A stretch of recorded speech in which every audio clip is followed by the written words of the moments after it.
Hallelujah. ഇവിടെ നമ്മൾ പഠിക്കാൻ ഉദ്ദേശിക്കുന്നത് യേശുവിൻ്റെ പ്രലോഭനങ്ങൾ അത് നമ്മുടെ ജീവിതത്തിൽ എങ്ങനെയാണ് ആപ്ലിക്കബിൾ ആകുന്നത് എന്നുള്ളതിനെക്കുറിച്ചാണ്. അഥവാ ദൈവശുശ്രൂഷയ്ക്ക് താല്പര്യമെടുക്കുന്ന ആരുടെയും ജീവിതത്തിൽ ഉണ്ടാകാൻ സാധ്യതയുള്ള ചില പ്രലോഭനങ്ങളാണ്. പ്രലോഭനങ്ങൾ എന്ന വാക്ക് നിങ്ങൾ ശ്രദ്ധിക്കണം. പരീക്ഷ എന്നാണ് നമ്മൾ വാസ്തവത്തിൽ മലയാളത്തിൽ ഉപയോഗിക്കുന്നതായ ഭാഗം. പരീക്ഷയും പ്രലോഭനവും രണ്ടായിട്ട് നമ്മൾ തിരിച്ചറിയേണ്ടതുണ്ട്. കാരണം ദൈവം ഒരിക്കലും നമ്മളെ പരീക്ഷിക്കത്തില്ല എന്നാണ് യാക്കോബിൻ്റെ ലേഖനം നമ്മൾ വായിക്കുമ്പോൾ. ഞാൻ ആ ഭാഗത്തെ കടക്കുന്നേ ഇല്ല. അത് എൻറ്റയർലി വ്യത്യസ്തമായ വളരെ വിശാലമായി പഠിക്കേണ്ട ഒരു വിഷയമാണ്. എന്നാൽ ബേസിക്കലി നമ്മൾ മനസ്സിലാക്കേണ്ട ഒരു കാര്യം, പ്രലോഭനം എന്ന് പറയുമ്പോഴത്തേക്ക് അതിനകത്ത് തെറ്റിപ്പോകാനുള്ള അല്ലെങ്കിൽ തെറ്റ് ചെയ്യാനുള്ള ഒരു സാധ്യത, അല്ലെങ്കിൽ വേറെ രീതി പറഞ്ഞു കഴിഞ്ഞാൽ എന്താണ്, തെറ്റിലേക്ക് നമ്മളെ വലിച്ചിഴയ്ക്കുവാനുള്ള പിശാചിൻ്റെ ഒരു പരിശ്രമം അതിനകത്തുണ്ട്. അത് ദൈവം ഒരിക്കലും ചെയ്യത്തില്ല എന്നാണ് യാക്കോബ് പറയുന്നത്. അവൻ ദോഷങ്ങളാൽ പരീക്ഷിക്കുന്നവനല്ല. ഈ പല വാക്കുകളും വാക്യങ്ങളും എല്ലാം നമ്മൾ ഉപയോഗിക്കുമ്പോഴത്തേക്ക് ശരിക്കും അതിൻ്റെ അർത്ഥം ശരിയായിട്ട് മനസ്സിലാക്കാൻ വയ്യാത്തത് കൊണ്ട് നമ്മൾ ആ വാക്കുകൾ സ്ഥാനത്തും അസ്ഥാനത്തും ഉപയോഗിക്കാറുണ്ട്. ചിലപ്പോൾ നമ്മളൊരു ആക്സിഡൻ്റ് ഉണ്ടായി നമ്മൾ മരിച്ചില്ലെങ്കിൽ നമ്മൾ പറയും, ദൈവം ദോഷങ്ങളാൽ പരീക്ഷിക്കുന്നവനല്ലല്ലോ, മരിച്ചില്ലല്ലോ എന്നാണ് നമ്മൾ അതിൽ നിന്ന് അർത്ഥമാക്കുന്നത്. ശരിക്കും അവിടെ യാക്കോബിൻ്റെ ലേഖനത്തിൽ ആ പറയുന്ന വാക്ക് അവിടെ ആ അർത്ഥത്തിലല്ല. അവിടെ ഉപയോഗിച്ചിരിക്കുന്ന വാക്കിൻ്റെ അർത്ഥം ദൈവം ദോഷം ചെയ്യാൻ ആരെയും പരീക്ഷിക്കുകയില്ല എന്നാണ്. അതായത് നമുക്ക് അപകടം ഉണ്ടാകത്തില്ലെന്നല്ല അതിൻ്റെ അർത്ഥം, അപകടം ഉണ്ടായാലും മരിക്കത്തില്ലെന്നല്ല അതിൻ്റെ അർത്ഥം. ഇതൊക്കെ ഒരു വിശ്വാസിയുടെ ജീവിതത്തിൽ സംഭവിച്ചേക്കാം. വിശ്വാസിയുടെ ജീവിതത്തിൽ അപകടമുണ്ടാകാം, ഒരു പക്ഷേ അപകടത്തിലാൾ മരിച്ചെന്നിരിക്കും, ഇതൊക്കെ സംഭവിക്കാം. കാരണം മരണമെന്ന് പറയുന്നത് അത്ര വലിയ ആനക്കാര്യമൊന്നുമില്ല നമ്മുടെ മലയാളത്തിൽ പറഞ്ഞു കഴിഞ്ഞാൽ. എന്നു ചോദിച്ചു കഴിഞ്ഞാൽ മരണം എന്ന് പറയുന്നത് ഒരു വലിയ അതൊരു പാലമാണ്, അല്ലെങ്കിൽ എന്താണ്, അക്കരെ കടക്കാനുള്ള ഒരു പാലമാണ് വാസ്തവത്തിൽ മരണമെന്ന് പറയുന്നത്. അപ്പോൾ ശരിക്കും നമ്മളെ ദൈവത്തിൻ്റെ സാന്നിധ്യത്തിലേക്ക് കൊണ്ടുപോകാൻ ദൈവം അയക്കുന്ന ഒരു വാഹനം എന്ന നിലയിൽ വേണം നമ്മൾ മരണത്തെ കാണാൻ. അതിപ്പോൾ എങ്ങനെ മരിച്ചാലും കുഴപ്പമില്ല, എന്താണ്, അസുഖമായി മരിച്ചാലും കുഴപ്പമില്ല, ആക്സിഡൻ്റ് ഉണ്ടായി മരിച്ചാലും കുഴപ്പമില്ല, ഇടിവെട്ടിച്ചത്താലും കുഴപ്പമില്ല, ഇനി ആരെങ്കിലും നമ്മളെ തല്ലിക്കൊന്നാലും കുഴപ്പമില്ല, തെങ്ങ് ദേഹത്ത് വീണ് മരിച്ചാലും കുഴപ്പമില്ല, എന്ത് സംഭവിച്ചാലും കുഴപ്പമില്ല. കാര്യം ഈ മരണമെല്ലാം ഒരുപോലെ ഉള്ളൂ. മരണവീടുകളിൽ പ്രസംഗിക്കുമ്പോൾ ഞാൻ സാധാരണ ഉപയോഗിക്കാറുള്ളൊരു വാക്കുണ്ട്. നമ്മളെല്ലാവരും പ്രാർത്ഥിക്കുന്നത്, കർത്താവേ ഒരു നല്ല മരണം കൊടുക്കണമെന്നാണ്. നല്ല മരണം കിട്ടുന്നതിനകത്ത് വലിയ അർത്ഥമില്ല, നല്ല ഒരു ഉയിർപ്പ് കിട്ടുന്നതാണ് പ്രധാനപ്പെട്ട കാര്യം എന്നുള്ളത് നമ്മൾ മറന്നു പോകരുത്. അതുകൊണ്ട് ദൈവം ദോഷങ്ങളാൽ പരീക്ഷിക്കുകയില്ല എന്ന് പറഞ്ഞാൽ നിങ്ങൾ ഒരിക്കലും ചിന്തിക്കരുത് നമുക്കൊരിക്കലും അപകടം ഉണ്ടാകത്തില്ല, അപകടത്തിൽ ആരും മരിക്കത്തില്ല, അപകടത്തിൽ ആരെങ്കിലും മരിച്ചു കഴിഞ്ഞാൽ അയാൾ മോശമായിരുന്നെന്ന് ആരും ചിന്തിക്കരുത്. എനിക്ക് ഒരു പക്ഷേ ലോകത്തിലുള്ള എല്ലാവർക്കും തന്നെ ഇഷ്ടപ്പെട്ട ഈ കാലയളവിൽ കർത്താവിൻ്റെ ശുശ്രൂഷയ്ക്ക് വേണ്ടി ആത്മാർത്ഥതയോടെ ഏറ്റവും ആഴത്തിൽ ദൈവവചനം ശുശ്രൂഷിച്ചിരുന്ന ഒരു ദൈവദാസൻ ഈ യുഗത്തിലുണ്ടായിരുന്നെങ്കിൽ അത് ഡേവിഡ് വിൽക്കേഴ്സനാണ്. ഡേവിഡ് വിൽക്കേഴ്സൺ എന്ന് പറയുന്ന ദൈവദാസനാണ് അമേരിക്കയുടെ അല്ലെങ്കിൽ ലോകത്തിൻ്റെ തന്നെ ആത്മീയതയ്ക്ക് ഒരു പുതിയ മുഖമുണ്ടാക്കി കൊടുത്ത വ്യക്തിയാണ്. അദ്ദേഹത്തിൻ്റെ 10,000 പ്രസംഗങ്ങൾ നെറ്റിൽ അവൈലബിളാണ്. അദ്ദേഹം പ്രസംഗിക്കുന്നത് ശരിക്കും പറഞ്ഞാൽ കരഞ്ഞുകൊണ്ടാണ്. അദ്ദേഹത്തിൻ്റെ പ്രസംഗം ആത്മാർത്ഥതയുള്ള ഒരു വ്യക്തിക്കും കരയാതെ കേൾക്കാൻ കഴിയില്ല. അതുപോലെയുള്ള ഒരു പ്രസംഗകനാണ്. സൗണ്ടായിട്ടുള്ള ടീച്ചിങ് ആണ്. അതാണ് ഇന്നത്തെ പലപ്പോഴും ഇമോഷണലായിട്ട് പ്രസംഗിക്കുന്ന പലരും ഉണ്ടായിരിക്കും, പക്ഷേ അവരുടെ ടീച്ചിങ് ഭയങ്കര സൗണ്ട് ആയിരിക്കത്തില്ല. എന്നാൽ ഡേവിഡ് വിൽക്കേഴ്സൺ എന്ന് പറയുന്ന വ്യക്തി സൗണ്ട് ടീച്ചിങ്ങുമാണ്, അതേസമയം വളരെ ആഴത്തിൽ ഹൃദയത്തിൻ്റെ അന്തരാളത്തിൽ കടന്നു വരുന്ന സന്ദേശമാണ്, ഒരു പ്രവാചക സന്ദേശമാണ് അദ്ദേഹം നൽകിക്കൊണ്ടിരിക്കുന്നത്. ആ വ്യക്തി ചില മാസങ്ങൾക്ക് മുമ്പ് ഒരു ആക്സിഡൻറ്റിൽ മരിച്ചുപോയി. അപ്പോൾ ലോകത്തിലുള്ള മുഴുവൻ ആളുകളും ചോദിച്ച ചോദ്യമുണ്ട്, ഇത്രയും വിശുദ്ധനായ ഒരു മനുഷ്യൻ ആക്സിഡൻറ്റിൽ മരിക്കുമോ?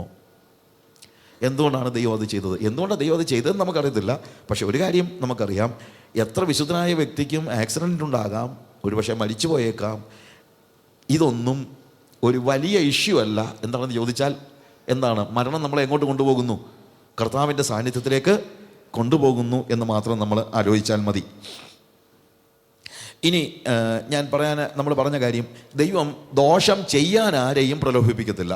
ദൈവം പരീക്ഷിക്കുന്നുണ്ട്. അബ്രഹാമിനെ ദൈവം പരീക്ഷിച്ച് പറഞ്ഞത് എന്തെന്നാൽ എന്ന് പറഞ്ഞാണ് തുടങ്ങുന്നത്. പക്ഷേ ദൈവം ദോഷം ചെയ്യാൻ ആരെയും പ്രലോഭിപ്പിക്കുകയില്ല. ദോഷം ചെയ്യാൻ പ്രലോഭിപ്പിക്കുന്ന ആളിൻ്റെ പേരാണ് ശരിക്കും പിശാച് എന്ന് പറയുന്നത്. പിശാച് നമ്മളെ ദോഷം ചെയ്യാൻ, അഥവാ ദൈവിക പദ്ധതിയിൽ നിന്ന് നമ്മളെ മാറ്റിക്കളയുവാനുള്ള പരിശ്രമം അവൻ്റെ പക്കലുണ്ട്. അതിനുള്ള അവൻ്റെ ആയുധമാണ് നമ്മുടെ നേരെ വരുന്നതായ എല്ലാ പ്രലോഭനങ്ങളും അത് പിശാചിൻ്റെ ഒരു ആയുധം എന്ന നിലയിൽ നമ്മൾ തിരിച്ചറിയണം.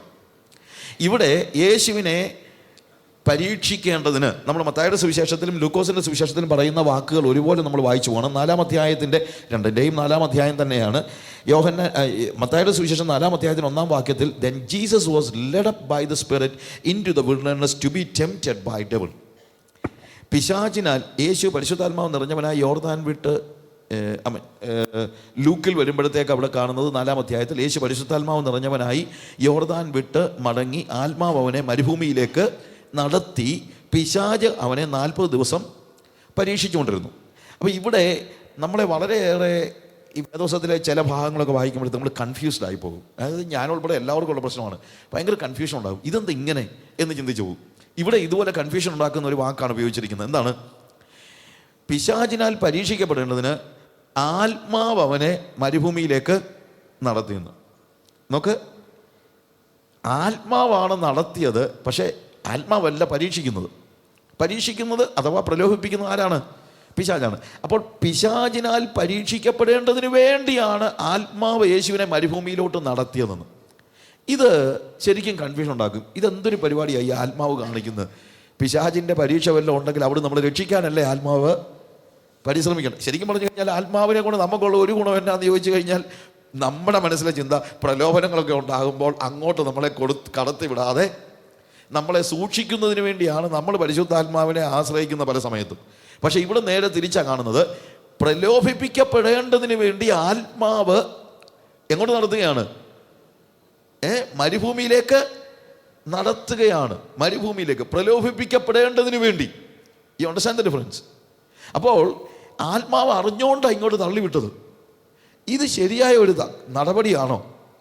ശരിക്കും പറഞ്ഞു കഴിഞ്ഞാൽ ഇതൊരു ഭയങ്കര കഷ്ടമല്ലേ? പ്രലോഭിപ്പിക്കപ്പെടേണ്ടതിന് വേണ്ടി ആത്മാവ് നമ്മളെ പിശാചിൻ്റെ കയ്യിലോട്ട് തള്ളിയിട്ട് കൊടുക്കുന്നത്. എന്തിനാണ് പ്രലോഭനങ്ങളെ ദൈവം അനുവദിക്കുന്നത്?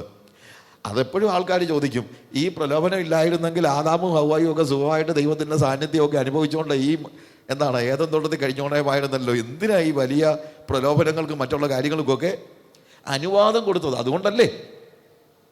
അപ്പോൾ ഈ ഒരു നോർമൽ ക്വസ്റ്റ്യനാണ്. അപ്പം ഞാൻ സാധാരണ ചോദിക്കാറുണ്ട്, നിങ്ങളുടെ കുഞ്ഞുങ്ങളൊക്കെ സ്കൂളിൽ പഠിക്കുന്നില്ലേ? ഈ കുഞ്ഞുങ്ങൾ സ്കൂളിൽ പഠിക്കുമ്പോഴത്തേക്ക് അവർ പഠിക്കുന്നു എന്നുള്ളത് ശരിയാണ്. അവസാനം ഇവർക്കൊരു ഒരു പരിപാടിയുണ്ട്, പരീക്ഷ എന്ന് പറഞ്ഞൊരു പരിപാടി. എന്തിനാ പരീക്ഷ? എന്തിനാണ് പരീക്ഷ? അത് നമ്മൾ കുഞ്ഞുങ്ങൾ പഠിക്കാനുള്ളതൊക്കെ പരീക്ഷയിലാണോ കുഞ്ഞുങ്ങൾ പഠിക്കുന്നത്? അല്ലല്ലോ. പരീക്ഷ ഇല്ലെങ്കിലും കുഞ്ഞുങ്ങൾ പഠിക്കുന്നില്ലേ? അവർ നന്നായിട്ടങ്ങ് പഠിച്ചാൽ പോരെ. എന്തിനാണ് പരീക്ഷ? എന്തിനാണ് പരീക്ഷ എന്ന് ചോദിച്ചു കഴിഞ്ഞാൽ ഇവരുടെ പഠനം ശരിയായിരുന്നോ എന്നും ഇവരതിനകത്ത് എത്രത്തോളം ഫെയ്ത്ത്ഫുൾ ആയിരുന്നു എന്നുള്ളതും തെളിയിക്കേണ്ടതിന് വേണ്ടിയാണ്. അപ്പോൾ പരീക്ഷയിലെ മാർക്ക് വെച്ചാണ് അവൻ്റെ ഭാവിയുടെ കാര്യങ്ങളിൽ ഇവനെ ആർക്കും ക്വസ്റ്റ്യൻ ചെയ്യാൻ പറ്റത്തില്ല. നിങ്ങളുടെ ഒരു ഡിഗ്രി സർട്ടിഫിക്കറ്റ് ആണ് കാര്യം. ഈ നിങ്ങൾക്കൊരു ജോലി തരുന്ന ആൾ നിങ്ങൾ പഠിച്ചോ ഇല്ലയോ എന്നുള്ളത് തിരക്കാനായിട്ട് നിങ്ങളുടെ വീട്ടിൽ വന്നിട്ടില്ല, നിങ്ങളുടെ കോളേജിൽ വന്നിട്ടുണ്ടോ? നിങ്ങൾ നന്നായിട്ട് പഠിച്ചു എന്നുള്ളതിൻ്റെ തെളിവെന്താണ്? ആ സർട്ടിഫിക്കറ്റാണ്. ആ സർട്ടിഫിക്കറ്റ് നിങ്ങൾക്ക് കിട്ടുന്നത് നിങ്ങൾക്ക് എത്ര % മാർക്കുണ്ട് എന്ന് പറഞ്ഞുകൊണ്ടാണ്.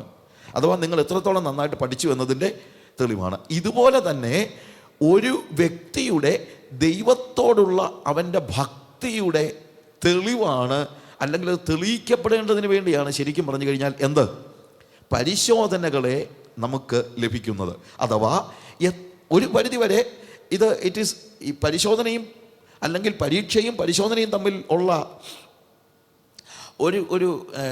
ഒരു സാമ്യത എന്താണെന്ന് ചോദിച്ചു കഴിഞ്ഞാൽ രണ്ടിടത്തും നമ്മൾ ടെസ്റ്റ് ചെയ്യപ്പെടുന്നുണ്ട്. പ്രലോഭനങ്ങളിലും നമ്മൾ ടെസ്റ്റ് ചെയ്യപ്പെടുന്നുണ്ട്, അല്ലെങ്കിൽ പരീക്ഷയിലും നമ്മൾ ടെസ്റ്റ് ചെയ്യപ്പെടുന്നുണ്ട്. എന്നാൽ പ്രലോഭനങ്ങളിൽ തെറ്റ് ചെയ്യാനുള്ള ഒരു പ്രലോഭനം കൂടെ എക്സ്ട്രാ വരുന്നുണ്ട്, ഇല്ലേ? അബ്രഹാമിനെ ദൈവം പരീക്ഷിച്ച് പറഞ്ഞതെന്നാൽ ഗാഡ് വാസ് ടെസ്റ്റിംഗ് ഹിം. അല്ലെങ്കിൽ കഷ്ടതയുടെ തീച്ചൂളയിൽ അവിടെ നമ്മൾ ടെസ്റ്റ് ചെയ്യപ്പെടുകയാണ്. അവിടെ പാപം ചെയ്യണമെന്ന് നിർബന്ധമില്ല, പക്ഷേ അവിടെ നമ്മൾ ദൈവത്തോട് എത്രമാത്രം സ്നേഹം വെച്ച് പുലർത്തുന്നു എന്നുള്ളതിൻ്റെ ഒരു തെളിവ് നമുക്ക് ലഭിക്കുന്നത് ഈ പരീക്ഷയിലൂടെ അല്ലെങ്കിൽ പ്രലോഭനങ്ങളിലൂടെയാണ്. പ്രലോഭനങ്ങളിൽ പരീക്ഷ തരുന്നത് ദൈവമാണെങ്കിൽ പ്രലോഭനം തരുന്നത് പിശാചാണെന്നുള്ള ഒരു ഡിഫറൻസ് മാത്രമേ ഉള്ളൂ. അപ്പോൾ പ്രലോഭിപ്പിക്കുവാനുള്ള അനുവാദം ദൈവം ആർക്ക് കൊടുത്തിരിക്കുന്നു? പിശാചിന് കൊടുത്തിരിക്കുന്നു എന്നാണ്. ഏദൻ തോട്ടത്തിൽ ദൈവ സംസർഗത്തിൽ ജീവിച്ചതായ ആദമിനെയും ഹവ്വയെയും അവരുടെ ഇൻറ്റഗ്രിറ്റി അല്ലെങ്കിൽ അവർക്ക് ദൈവത്തോടുള്ള പറ്റുമാനം, അവർ ദൈവത്തോട് എത്രത്തോളം അടുത്തിരിക്കുന്നു എന്നുള്ളത് തെളിയിക്കാൻ ശരിക്കും ദൈവം പ്രലോഭകനായി അയച്ചത് പിശാചിനെ തന്നെയാണ്. അഥവാ പ്രലോഭനം ശരിക്കും പിശാചിനെ ദൈവം ഏൽപ്പിച്ചിരിക്കുകയാണ് നമ്മളെ ടെംപ്റ്റ് ചെയ്യാൻ. അതുകൊണ്ട് എന്താണ് ടെംപ്റ്റർ എന്നാണ് അവന് വാസ്തവത്തിൽ കൊടുത്തിരിക്കുന്ന പേര് തന്നെ. ടെംപ്റ്റർ, പരീക്ഷിക്കുന്നവൻ അല്ലെങ്കിൽ പ്രലോഭിപ്പിക്കുന്നവൻ. അപ്പം ഞാൻ പറഞ്ഞല്ലോ, ഒരു കുട്ടിയുടെ അവൻ്റെ ബുദ്ധിവൈഭവം അല്ലെങ്കിൽ അവൻ്റെ എബിലിറ്റീസ് തെളിയിക്കുന്നത് ഒരു പരീക്ഷയിലൂടെയാണ്. അപ്പോൾ ദൈവം ആദമനെയും ഹവ്വയെയും പരീക്ഷിക്കാൻ വിട്ടില്ലായിരുന്നെങ്കിൽ, പരീക്ഷ എഴുതുവാൻ കുഞ്ഞിനെ നിങ്ങൾ അനുവദിക്കാത്ത ഒരു കുഞ്ഞുങ്ങളെ അനുവദിക്കാത്ത, മോനെ എനിക്കൊരു പേടിയുണ്ട്, നീ ചിലപ്പോൾ തോറ്റു പോകുമെന്ന്, അതുകൊണ്ട് നീ പരീക്ഷ എഴുതണ്ട എന്ന് പറയുന്ന ഒരു പിതാവിനെ പോലെ ആയിപ്പോകും. ദൈവം ആദമനെ ഹവ്വയെയും പരീക്ഷിക്കപ്പെടേണ്ടതിന് വിട്ടുകൊടുത്തില്ലായിരുന്നുവെങ്കിൽ. ചിലപ്പോൾ ആളുകൾ ചോദിക്കാറുണ്ട്, ഓക്കെ പ്രലോഭനങ്ങൾ അങ്ങ് വിട്ടുപോ, വിട്ടോ, എന്നാലും ഏറ്റവും ഒടുവിൽ ഇവൾ ഈ പഴം പറിക്കാൻ നേരം അന്നേരമെങ്കിലും ആ കയ്യെ കയറി ഒന്ന് പിടിച്ചായിരുന്നെങ്കിൽ രക്ഷപ്പെട്ടു പോകത്തില്ലേ? അങ്ങനെയാണെങ്കിൽ മക്കൾക്ക് പകരം പരീക്ഷ എഴുതുന്ന ഒരു അപ്പനെ പോലെ ആയി പോയതിനെ ദൈവം. അപ്പോൾ അതുകൊണ്ട് ദൈവം ഈ രണ്ട് കാര്യങ്ങളും ചെയ്തില്ല. ദൈവം എന്ത് ചെയ്തു? പ്രലോഭനത്തിന് വേണ്ടി ആദമിനെ ഹവ്വയെയും വിട്ടുകൊടുത്തു. അത് ഇഷ്ടമില്ലാഞ്ഞിട്ടൊന്നും അല്ല, അല്ലെങ്കിൽ അവരോട് ഇഷ്ടമില്ലാഞ്ഞിട്ടല്ല. പ്രലോഭനങ്ങൾക്ക് ദൈവം അവരെ വിട്ടുകൊടുത്തപ്പോൾ ഈ പ്രലോഭനങ്ങൾ അവർ വീണു പോയാലും എന്ത് ചെയ്യണമെന്നുള്ളതിനെക്കുറിച്ച് ദൈവം ലോകസ്ഥാപനത്തിന് മുമ്പേ തീരുമാനിച്ചിരുന്നത് കൊണ്ടാണ് ദൈവം തൻ്റെ ഇടത്തോടുകൂടെ ഈ വ്യക്തികളെ ആദമനെ ഹവ്വയെയും പ്രലോഭനത്തിന് വിട്ടുകൊടുത്തത്. ഇപ്പം നമ്മൾ ചിലപ്പോൾ പ്ലാനോട് നീ പോയി പരീക്ഷ എഴുത്, നീ ജയിച്ചില്ലെങ്കിൽ പോട്ടെ, കുഴപ്പമില്ല, ജയിച്ചില്ലെങ്കിൽ അത് കഴിഞ്ഞിട്ടുള്ള കാര്യം ഞാൻ നോക്കിക്കോളാം എന്ന് പറയുന്നത് പോലെ കർത്താവ് പറയുകയാണ്, നീ പ്രലോഭനങ്ങളിലൂടെ കടന്നു പോക്കോ. അതിനകത്ത് ജയിച്ചില്ലെങ്കിലും ആദമനോട് ഹവ്വയോടും ജയിച്ചില്ലെങ്കിലും എന്ന് പറയുമ്പോഴത്തേക്ക് ജയിച്ചില്ലെങ്കിൽ എന്ത് ചെയ്യണമെന്നുള്ളതും കൂടെ ദൈവം നേരത്തെ തന്നെ പ്ലാൻ ചെയ്തിരുന്നു എന്നുള്ളത് നമ്മൾ മനസ്സിലാക്കണം. യേശുവിൻ്റെ കാര്യത്തിൽ ജയിച്ചില്ലെങ്കിൽ എന്നുള്ളൊരു ചോദ്യത്തിന് പ്രസക്തിയില്ല. കാര്യം യേശു ആരാണെന്നുള്ളത് ദൈവത്തിന് അറിയാം. അതിനകത്ത് പറയുന്ന ഒരു കാര്യം എനിക്ക് ഭയങ്കര രസകരമായിട്ട് തോന്നിയിട്ടുണ്ട്. അത് ലൂക്കോസിൻ്റെ സുവിശേഷം 4-ാം അധ്യായത്തിന് 1-ാം വാക്യം വായിക്കുമ്പോൾ, യേശു പരിശുദ്ധാത്മാവ് നിറഞ്ഞവനായി യോർദാൻ വിട്ട് മടങ്ങി, ആത്മാവ് അവനെ മരുഭൂമിയിലേക്ക് നടത്തി എന്നാണ് എഴുതിയിരിക്കുന്നത്. അവിടെ ഉപയോഗിച്ചിരിക്കുന്ന വാക്ക് അവൻ പരിശുദ്ധാത്മാവ് നിറഞ്ഞവനായി. And Jesus full of the holy spirit return from Jordan and was led by the Spirit and he was full of Spirit. അവൻ പൂർണ്ണമായും ആത്മാവിൽ നിറഞ്ഞിരുന്നു. അപ്പോൾ ആത്മാവിന് നല്ലൊരു ബോധ്യമുണ്ട്, he is full of spirit.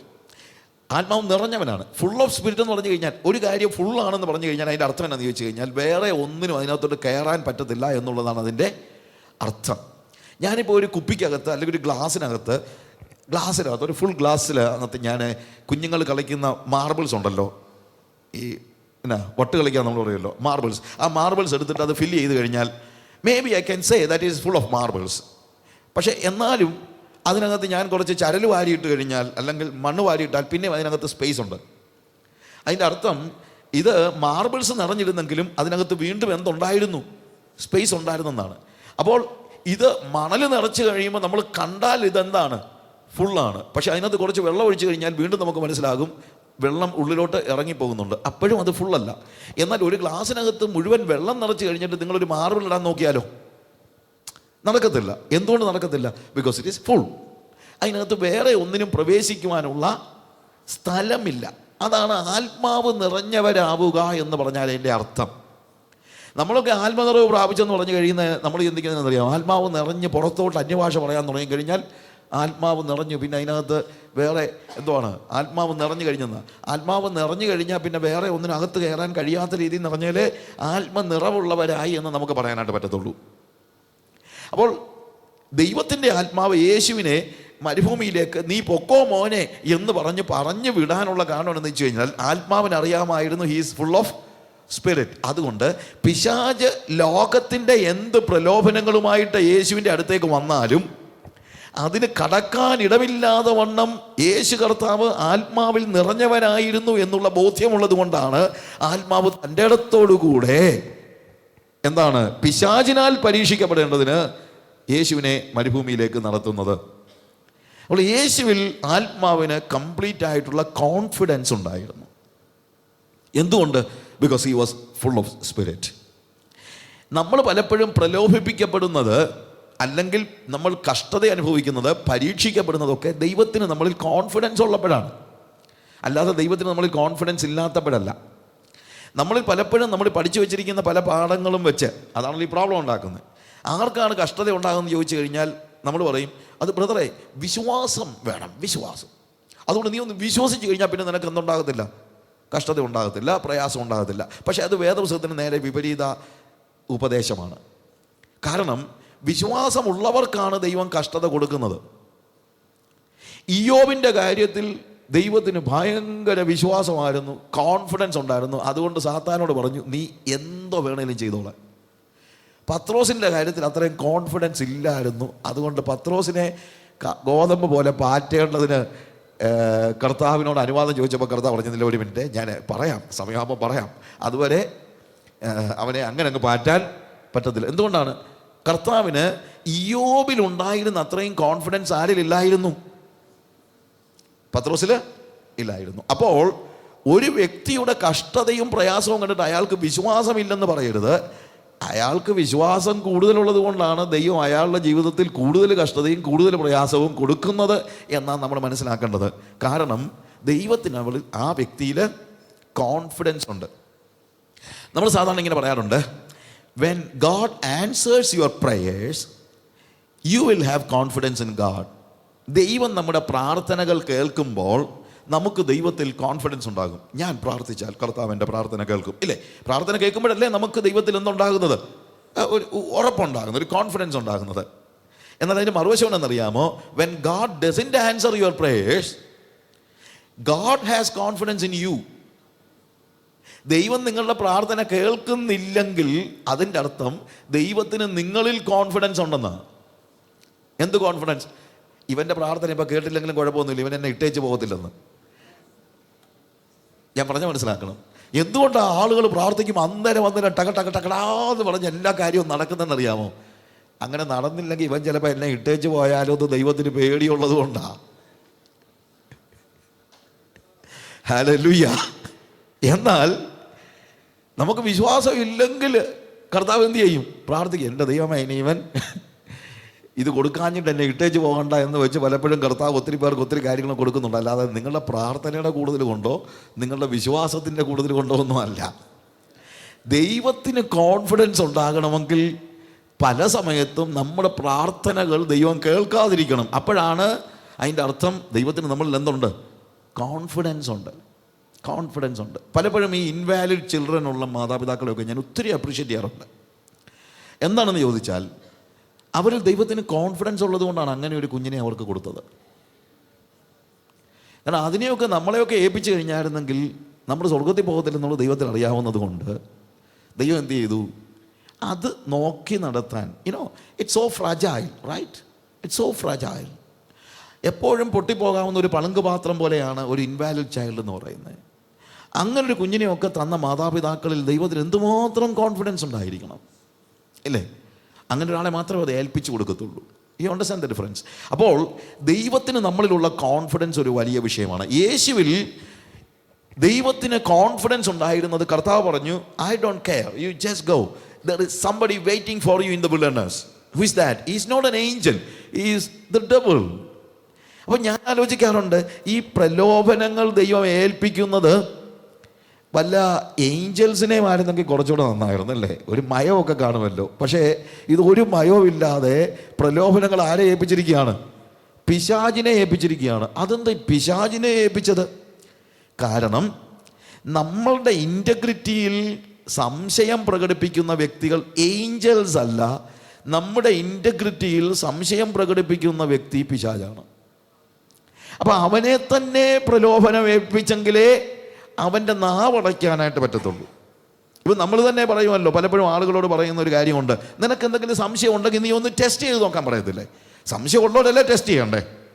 സംശയം ഇല്ലാത്തൊരു ടെസ്റ്റ് ചെയ്യേണ്ട കാര്യമില്ലല്ലോ, ഉണ്ടോ? അപ്പോൾ ഞാനും യേശുവും തമ്മിലുള്ള ബന്ധത്തെക്കുറിച്ച് നമ്മൾ ആലോചിക്കുമ്പോൾ ആ യേശുവുമായിട്ടുള്ള എൻ്റെ ബന്ധത്തെക്കുറിച്ച് ഏഞ്ചൽസിന് സംശയമൊന്നുമില്ല. പക്ഷെ ആർക്ക് സംശയമുണ്ട്? പിശാചിന് സംശയമുണ്ട്. അതുകൊണ്ട് പിശാച് പറയും, അവൻ നിന്നെ പിൻപറ്റുന്നതിന് കാരണമുണ്ട്. ഇയ്യോബിൻ്റെ കാര്യത്തിൽ സംഭവിക്കുന്നതാണ്. ദൈവത്തിൻ്റെ പുത്രന്മാർ ഒരുമിച്ചിരിക്കുന്ന സമയത്ത് ദൈവസന്നിധിയിലേക്ക് സാത്താൻ കടന്നു ചെല്ലുകയാണ്.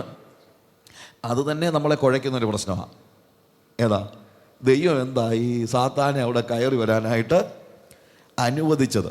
ദൈവപുത്രന്മാരെല്ലാം കൂടെ ഇരിക്കുന്നിടത്ത് സാത്താൻ കയറി വരാൻ കാര്യം എന്താ? എന്തുകൊണ്ടാണ് ദൈവം ഇതിനെ തള്ളിക്കളയാഞ്ഞത് എന്ന് ചോദിച്ചാൽ അതിനൊരു ആൻസർ ഉണ്ട്. ഒരു കോടതിയിലേക്ക് കയറി ചെല്ലാൻ ആർക്കൊക്കെയാണ് അനുവാദമുള്ളത്? ജഡ്ജിന് കയറി ചെല്ലാം, അഡ്വക്കേറ്റ്സിന് കയറി ചെല്ലാം, പ്രതിക്കും കയറി ചെല്ലാം, വാദിക്കും കയറി ചെല്ലാം. You understand? അപ്പോൾ എനിക്കെതിരെ ആരോപണം ഉന്നയിക്കുന്ന ഒരു വ്യക്തിയെ ദൈവസന്നിധിയിലേക്ക് കടത്തത്തില്ല എന്ന് പറഞ്ഞ് മാറ്റി നിർത്തത്തില്ല ദൈവം. എനിക്കെതിരെ ഒരാൾക്ക് ഒരു ആരോപണം ഉണ്ടെങ്കിൽ ആ ആരോപണം നടത്തുന്ന ആൾക്കും എവിടെ കടന്നു ചെല്ലാനുള്ള അനുവാദമുണ്ട്? ഒരു കോർട്ടിലേക്ക് കടന്നു ചെല്ലാൻ അനുവാദമുണ്ട്. പിശാചിന് വേദപുസ്തകം പറയുന്നതായ വാക്ക്, ഈവൻ സൈറ്റൻ എന്ന വാക്കിൻ്റെ തന്നെ അർത്ഥം അക്യൂസർ എന്നാണ്, അപവാദി. അപവാദം പറയുന്നതായ അഥവാ അക്യൂസ് ചെയ്യുന്നതായ ആള്. ആരാണ് അക്യൂസ് ചെയ്യുന്നത്? It is Satan. അതുകൊണ്ട് അക്യൂസ് ചെയ്യുന്ന വ്യക്തി എന്ന നിലയിലാണ് ദൈവസന്നിധിയിൽ അവന് പ്രവേശിക്കാൻ കഴിയുന്നത്. അല്ലാതെ പിശാചിൻ്റെ അസ്തിത്വത്തിൽ അവൻ്റെ പ്രത്യേകത കൊണ്ട് അവൻ ഒരിക്കലും എവിടെ കയറി ചെല്ലാനുള്ള അനുവാദമില്ല, സ്വർഗത്തിൽ കയറി ചെല്ലുവാനുള്ള അനുവാദം ഇല്ല. എന്നാൽ മനുഷ്യവർഗത്തിനെതിരെ, എനിക്കെതിരെ, സാജുവിനെതിരെ, ഇയ്യോബിനെതിരെ, പത്രോസിനെതിരെ, രാജംബാസർക്കെതിരെ ഒക്കെ അപവാദം പറയും? ആരപവാദം പറയും? സാത്താൻ അപവാദം പറയും. കാര്യം അതവൻ്റെ തൊഴിലാണ്. അവൻ്റെ തൊഴിൽ അവൻ ചെയ്താലേ പറ്റുള്ളൂ, ഇല്ലേ? അവൻ്റെ തൊഴിൽ ചെയ്യരുതെന്ന് നമുക്ക് പറയാൻ പറ്റും. അവൻ്റെ ജോലി അവൻ ചെയ്യുന്നു. അവൻ കയറി ചെല്ലുമ്പോൾ ദൈവം അവനെ ഓടിച്ചു വിടുന്നില്ല. അവൻ ചോദിച്ചു, എന്താ അടുത്ത നിൻ്റെ അപവാദം? ഇവൻ കയറി ചെന്നപ്പോൾ ദൈവം അവനോട് ചോദിക്കുകയാണ്, നീ ഭൂമിയിലെല്ലാം നടന്നേച്ച് വരികയാണല്ലോ, എൻ്റെ ദാസനായ ഇയ്യോബിനെ നീ കണ്ടോ? അവനെ പോലെ നേരുള്ളവനും നിഷ്കളങ്കനും ദോഷം വിട്ടകലുന്നവനും വേറെ ഇല്ലല്ലോ. വളരെ കറക്റ്റായിട്ട് കർത്താവ് സാക്ഷ്യം പറയാണ്, അവൻ നിഷ്കളങ്കനാണ്, നേരുള്ളവനാണ്, ദോഷം വിട്ടകലുന്നവനാണ്. All kind of good things God is saying about Job. And you know what is happening? ഉടനെ വരുന്നു അടുത്ത ബോംബ് സാത്താൻ്റെ കയ്യിൽ നിന്ന്. നീ പറയുന്നത് പോലെയൊക്കെ അല്ലെന്ന് ഞാൻ പറയുന്നില്ല. അവൻ നേരുള്ളവനാണ്, നിഷ്കളങ്കനാണ്, അവൻ നിന്നെ പിൻപറ്റുന്നവനാണ്, നിന്റെ പുറകെ നടക്കുന്നവനാണ്, സമ്മതിച്ചു. പക്ഷേ എന്തുകൊണ്ടാണ് അവൻ നിന്റെ പിന്നാലെ വരുന്നത്? അതായത് എൻ്റെ ഭക്തിയെ ചോദ്യം ചെയ്യാൻ എനിക്ക് ഭക്തി ഇല്ലെന്ന് സാധാരണ പറയാൻ പറ്റത്തില്ല. കാര്യം അതാരാ സാക്ഷി പറഞ്ഞതുണ്ടെന്ന്? ദൈവമാണ് പറഞ്ഞത്, ഇല്ലേ? ഇയ്യോബിന് ഭക്തി ഉണ്ടെന്നുള്ളത് സാക്ഷ്യം പറഞ്ഞത് ദൈവമാണ്. അതുകൊണ്ട് ദൈവത്തോട് അവൻ അങ്ങനെ ഭക്തിയൊന്നും ഇല്ലെന്ന് പറയാൻ പറ്റത്തൊന്നുമില്ല. Because God himself testified that he is a man of integrity. And you know what happens? Satan says, okay, but why he is after you? എന്തുകൊണ്ടാണ് അവൻ നിന്റെ പിന്നാലെ വരുന്നത്? വെറുതെയോ അവൻ നിന്റെ പിന്നാലെ വരുന്നത്? കാരണം നീ അവനെല്ലാം കൊടുത്തിരിക്കുന്നു. You have given everything to Job, right? നീ അവൻ ആവശ്യമുള്ളതെല്ലാം കൊടുത്തിരിക്കുന്നു. അപ്പം അതൊക്കെ കിട്ടിയത് കൊണ്ടാണ് അവൻ നിന്റെ പിന്നാലെ വരുന്നത്. അപ്പോൾ വസ്തുവകകൾ, മക്കൾ, ഐശ്വര്യം, സമാധാനം, സന്തോഷം, കുടുംബത്തിലെ ബെസ്റ്റായിട്ടുള്ള ഒരു വ്യക്തിക്ക് ഭൂമിയിൽ ആഗ്രഹിക്കാവുന്ന എല്ലാ സാധനങ്ങളും നീ ആർക്ക് കൊടുത്തിരിക്കുന്നു? ഇയ്യോബിന് കൊടുത്തിരിക്കുന്നു. അവന് നല്ല ആരോഗ്യമുണ്ട്, സൗന്ദര്യമുണ്ട്, ആരോഗ്യമുള്ള മക്കളുണ്ട്, സൗന്ദര്യമുള്ള മക്കളുണ്ട്, അവന് വസ്തുവകളുണ്ട്, ഒട്ടകങ്ങളുണ്ട്, ആടുമാടുകളുണ്ട്, a lot of things, all the things that he needed, you have given him, and that's the reason why he is after you. അപ്പോൾ അവൻ്റെ ഭക്തി നിന്നോടുള്ള ഭക്തി അല്ല, അവൻ നിനക്ക് തന്ന നീ അവന് കൊടുത്ത സാധനങ്ങളോട്, വസ്തുക്കളോട്, ഐശ്വര്യത്തോടുള്ള ഭക്തിയാണ്. ഇതാണ് അക്യൂസേഷൻ. ഞാൻ പറഞ്ഞ മനസ്സിലാക്കണം. ഈ അക്യൂസേഷൻ എല്ലാ കാലയളവിലും പിശാച് നടത്തുന്ന വലിയ ഒരു അപവാദമാണ്. എന്തുകൊണ്ട് ഒരാൾ യേശുവിൻ്റെ പിന്നാലെ പോകുന്നു? കർത്താവ് പറഞ്ഞു, ഇല്ല, അവൻ്റെ ഭക്തി, ഞാൻ അവന് കൊടുത്തതും അവൻ്റെ ഭക്തിയും തമ്മിൽ യാതൊരു ബന്ധവുമില്ല. അവൻ എന്നെ സ്നേഹിക്കുന്നത് എനിക്ക് വേണ്ടിയാണ്. അവൻ എന്നോടുള്ള സ്നേഹമേ ഉള്ളൂ, അല്ലാതെ ഞാൻ കൊടുത്ത വസ്തുക്കളോട് അവന് യാതൊരു സ്നേഹവുമില്ല. ഇതാരുടെ സാക്ഷ്യമാണ്?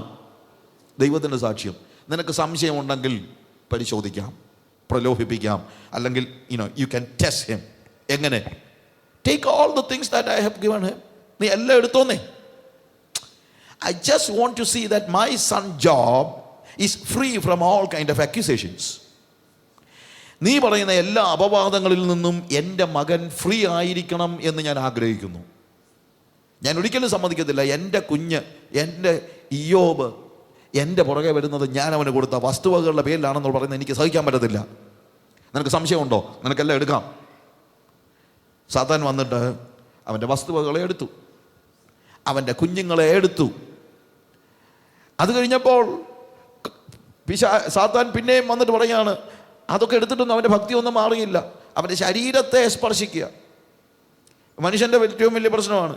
നമുക്ക് എന്തെല്ലാം കാര്യങ്ങൾ നഷ്ടപ്പെട്ടാലും നമ്മുടെ ബോഡി നമ്മൾ വീക്കാകുമ്പോഴാണല്ലോ നമ്മൾ പലപ്പോഴും നമ്മളുടെ ഭക്തിയൊക്കെ നഷ്ടപ്പെട്ടു പോകുന്നത്. അതുകൊണ്ട് ശരീരത്തെ ദണ്ഡിപ്പിക്കുവാൻ ഏൽപ്പിച്ചു കൊടുത്തു. ജീവനെ മാത്രം തൊടാൻ പാടില്ല.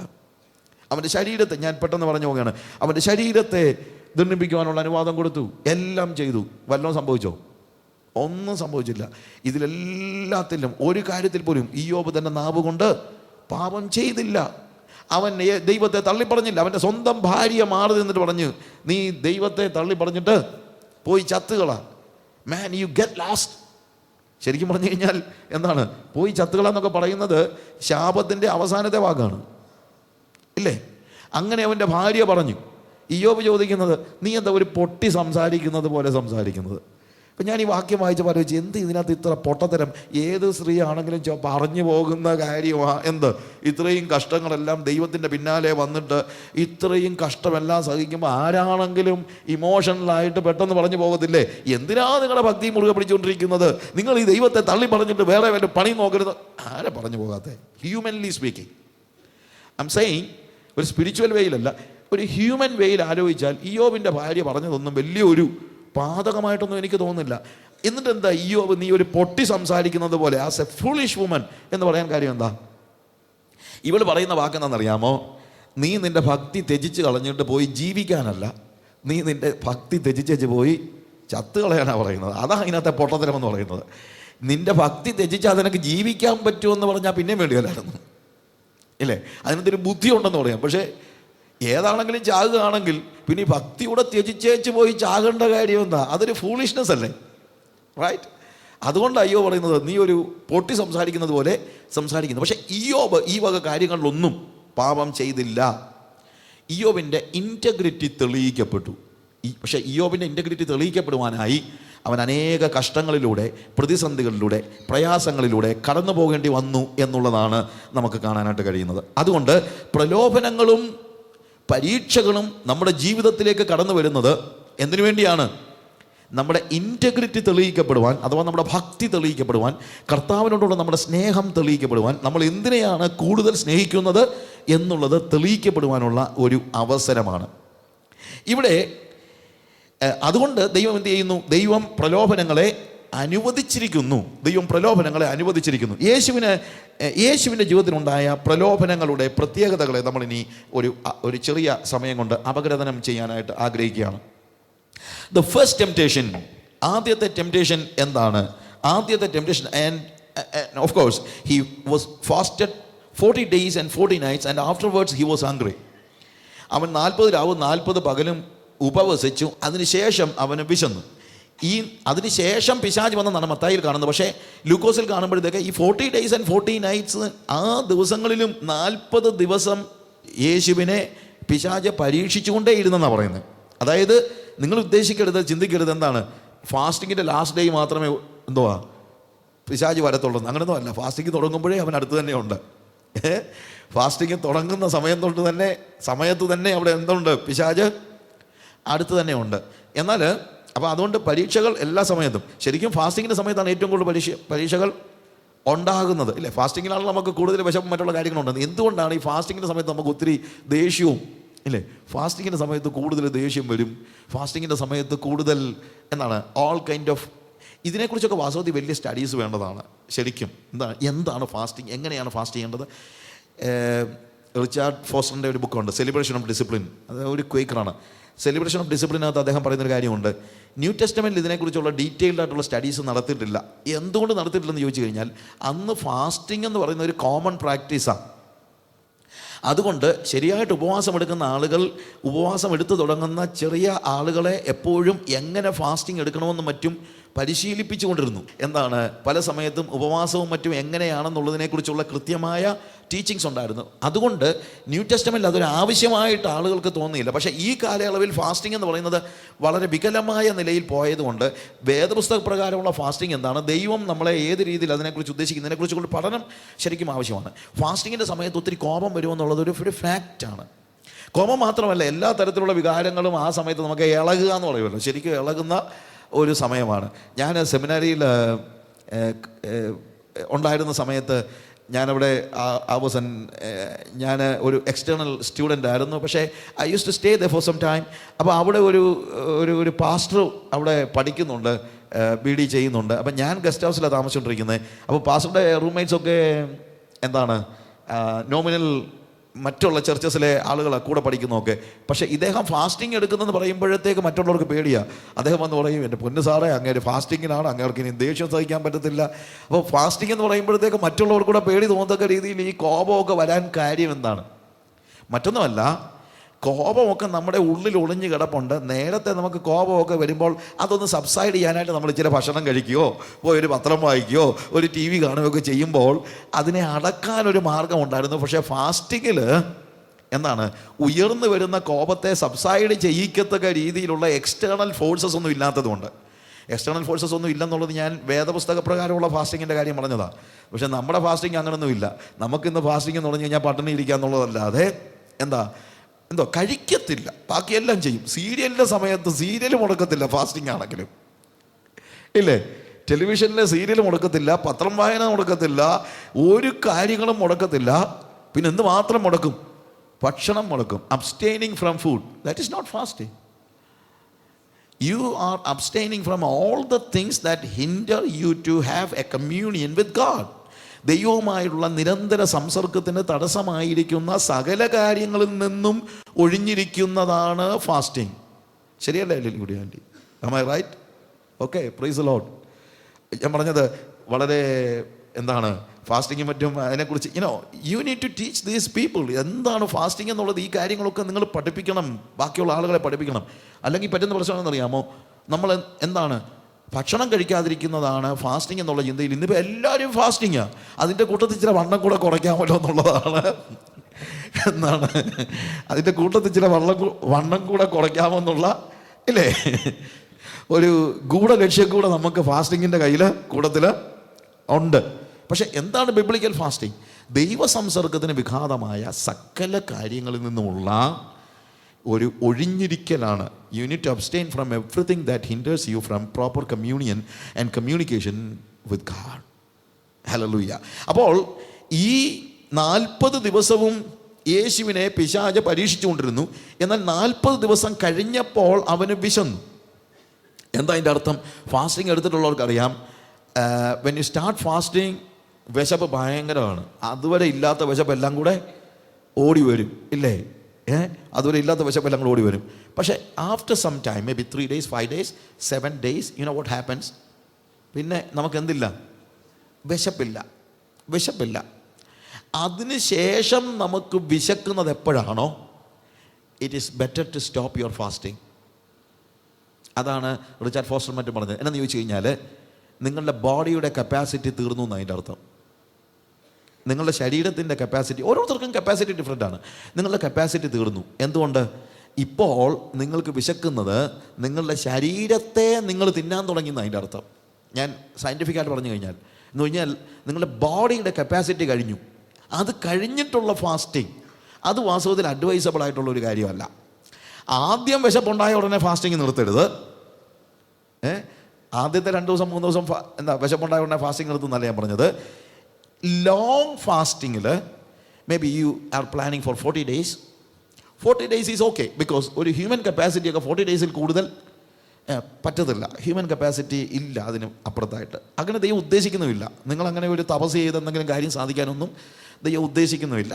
It is good to take long fasting. പക്ഷേ നിങ്ങളുടെ ബോഡിയിൽ ആദ്യമുള്ള വിശപ്പിൻ്റെ സമയത്ത് നിങ്ങൾ ഒരിക്കലും അതിന് നിങ്ങളെ വിട്ടുകൊടുക്കരുത്, ആ വിശപ്പിന് വിട്ടുകൊടുക്കരുത്. എന്നാൽ നിങ്ങളുടെ ഫാസ്റ്റിങ്ങിൽ നിങ്ങളുടെ വിശപ്പ് മാറി നിങ്ങൾ ദൈവസംസർഗത്തിൽ പൂർണ്ണമായി ജീവിച്ച് നിങ്ങൾക്ക് മറ്റൊന്നും വേണ്ടാത്ത, അല്ലെങ്കിൽ ഭക്ഷണത്തോടുള്ള നിങ്ങളുടെ സകല ആഗ്രഹങ്ങളും മാറി അങ്ങനെ ഒരു സ്റ്റേജിന് ശേഷം when you feel hungry, you know what happens? അപ്പോൾ നമ്മൾ മനസ്സിലാക്കണം അതൊരു സൈനാണ്, ഒരു സിമ്പലാണ് നമ്മുടെ ബോഡിയുടെ ഫൈനൽ സ്റ്റേജിലേക്ക് അല്ലെങ്കിൽ കപ്പാസിറ്റിയുടെ അപ്പുറത്തേക്ക് നമ്മൾ പോവുകയാണ് എന്നുള്ളത് നിങ്ങൾ മനസ്സിലാക്കണം. ഓരോരുത്തർക്കും ഓരോ സ്റ്റൈലുണ്ട് ഫാസ്റ്റിങ്ങിന്. ആഫ്രിക്കയിൽ ഞാനൊരു പ്രാവശ്യം പാസ്റ്റേഴ്സിന് ക്ലാസ് എടുക്കുകയാണ്.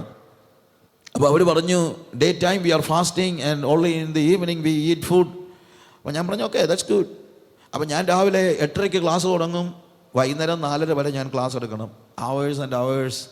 അപ്പോൾ ആദ്യത്തെ സെഷൻ 11:30 ആയപ്പോൾ തീർന്ന് 3 മണിക്കൂർ കഴിഞ്ഞിട്ട് എനിക്ക് ഇച്ചിരി വെള്ളം കുടിക്കണമെന്ന് തോന്നി.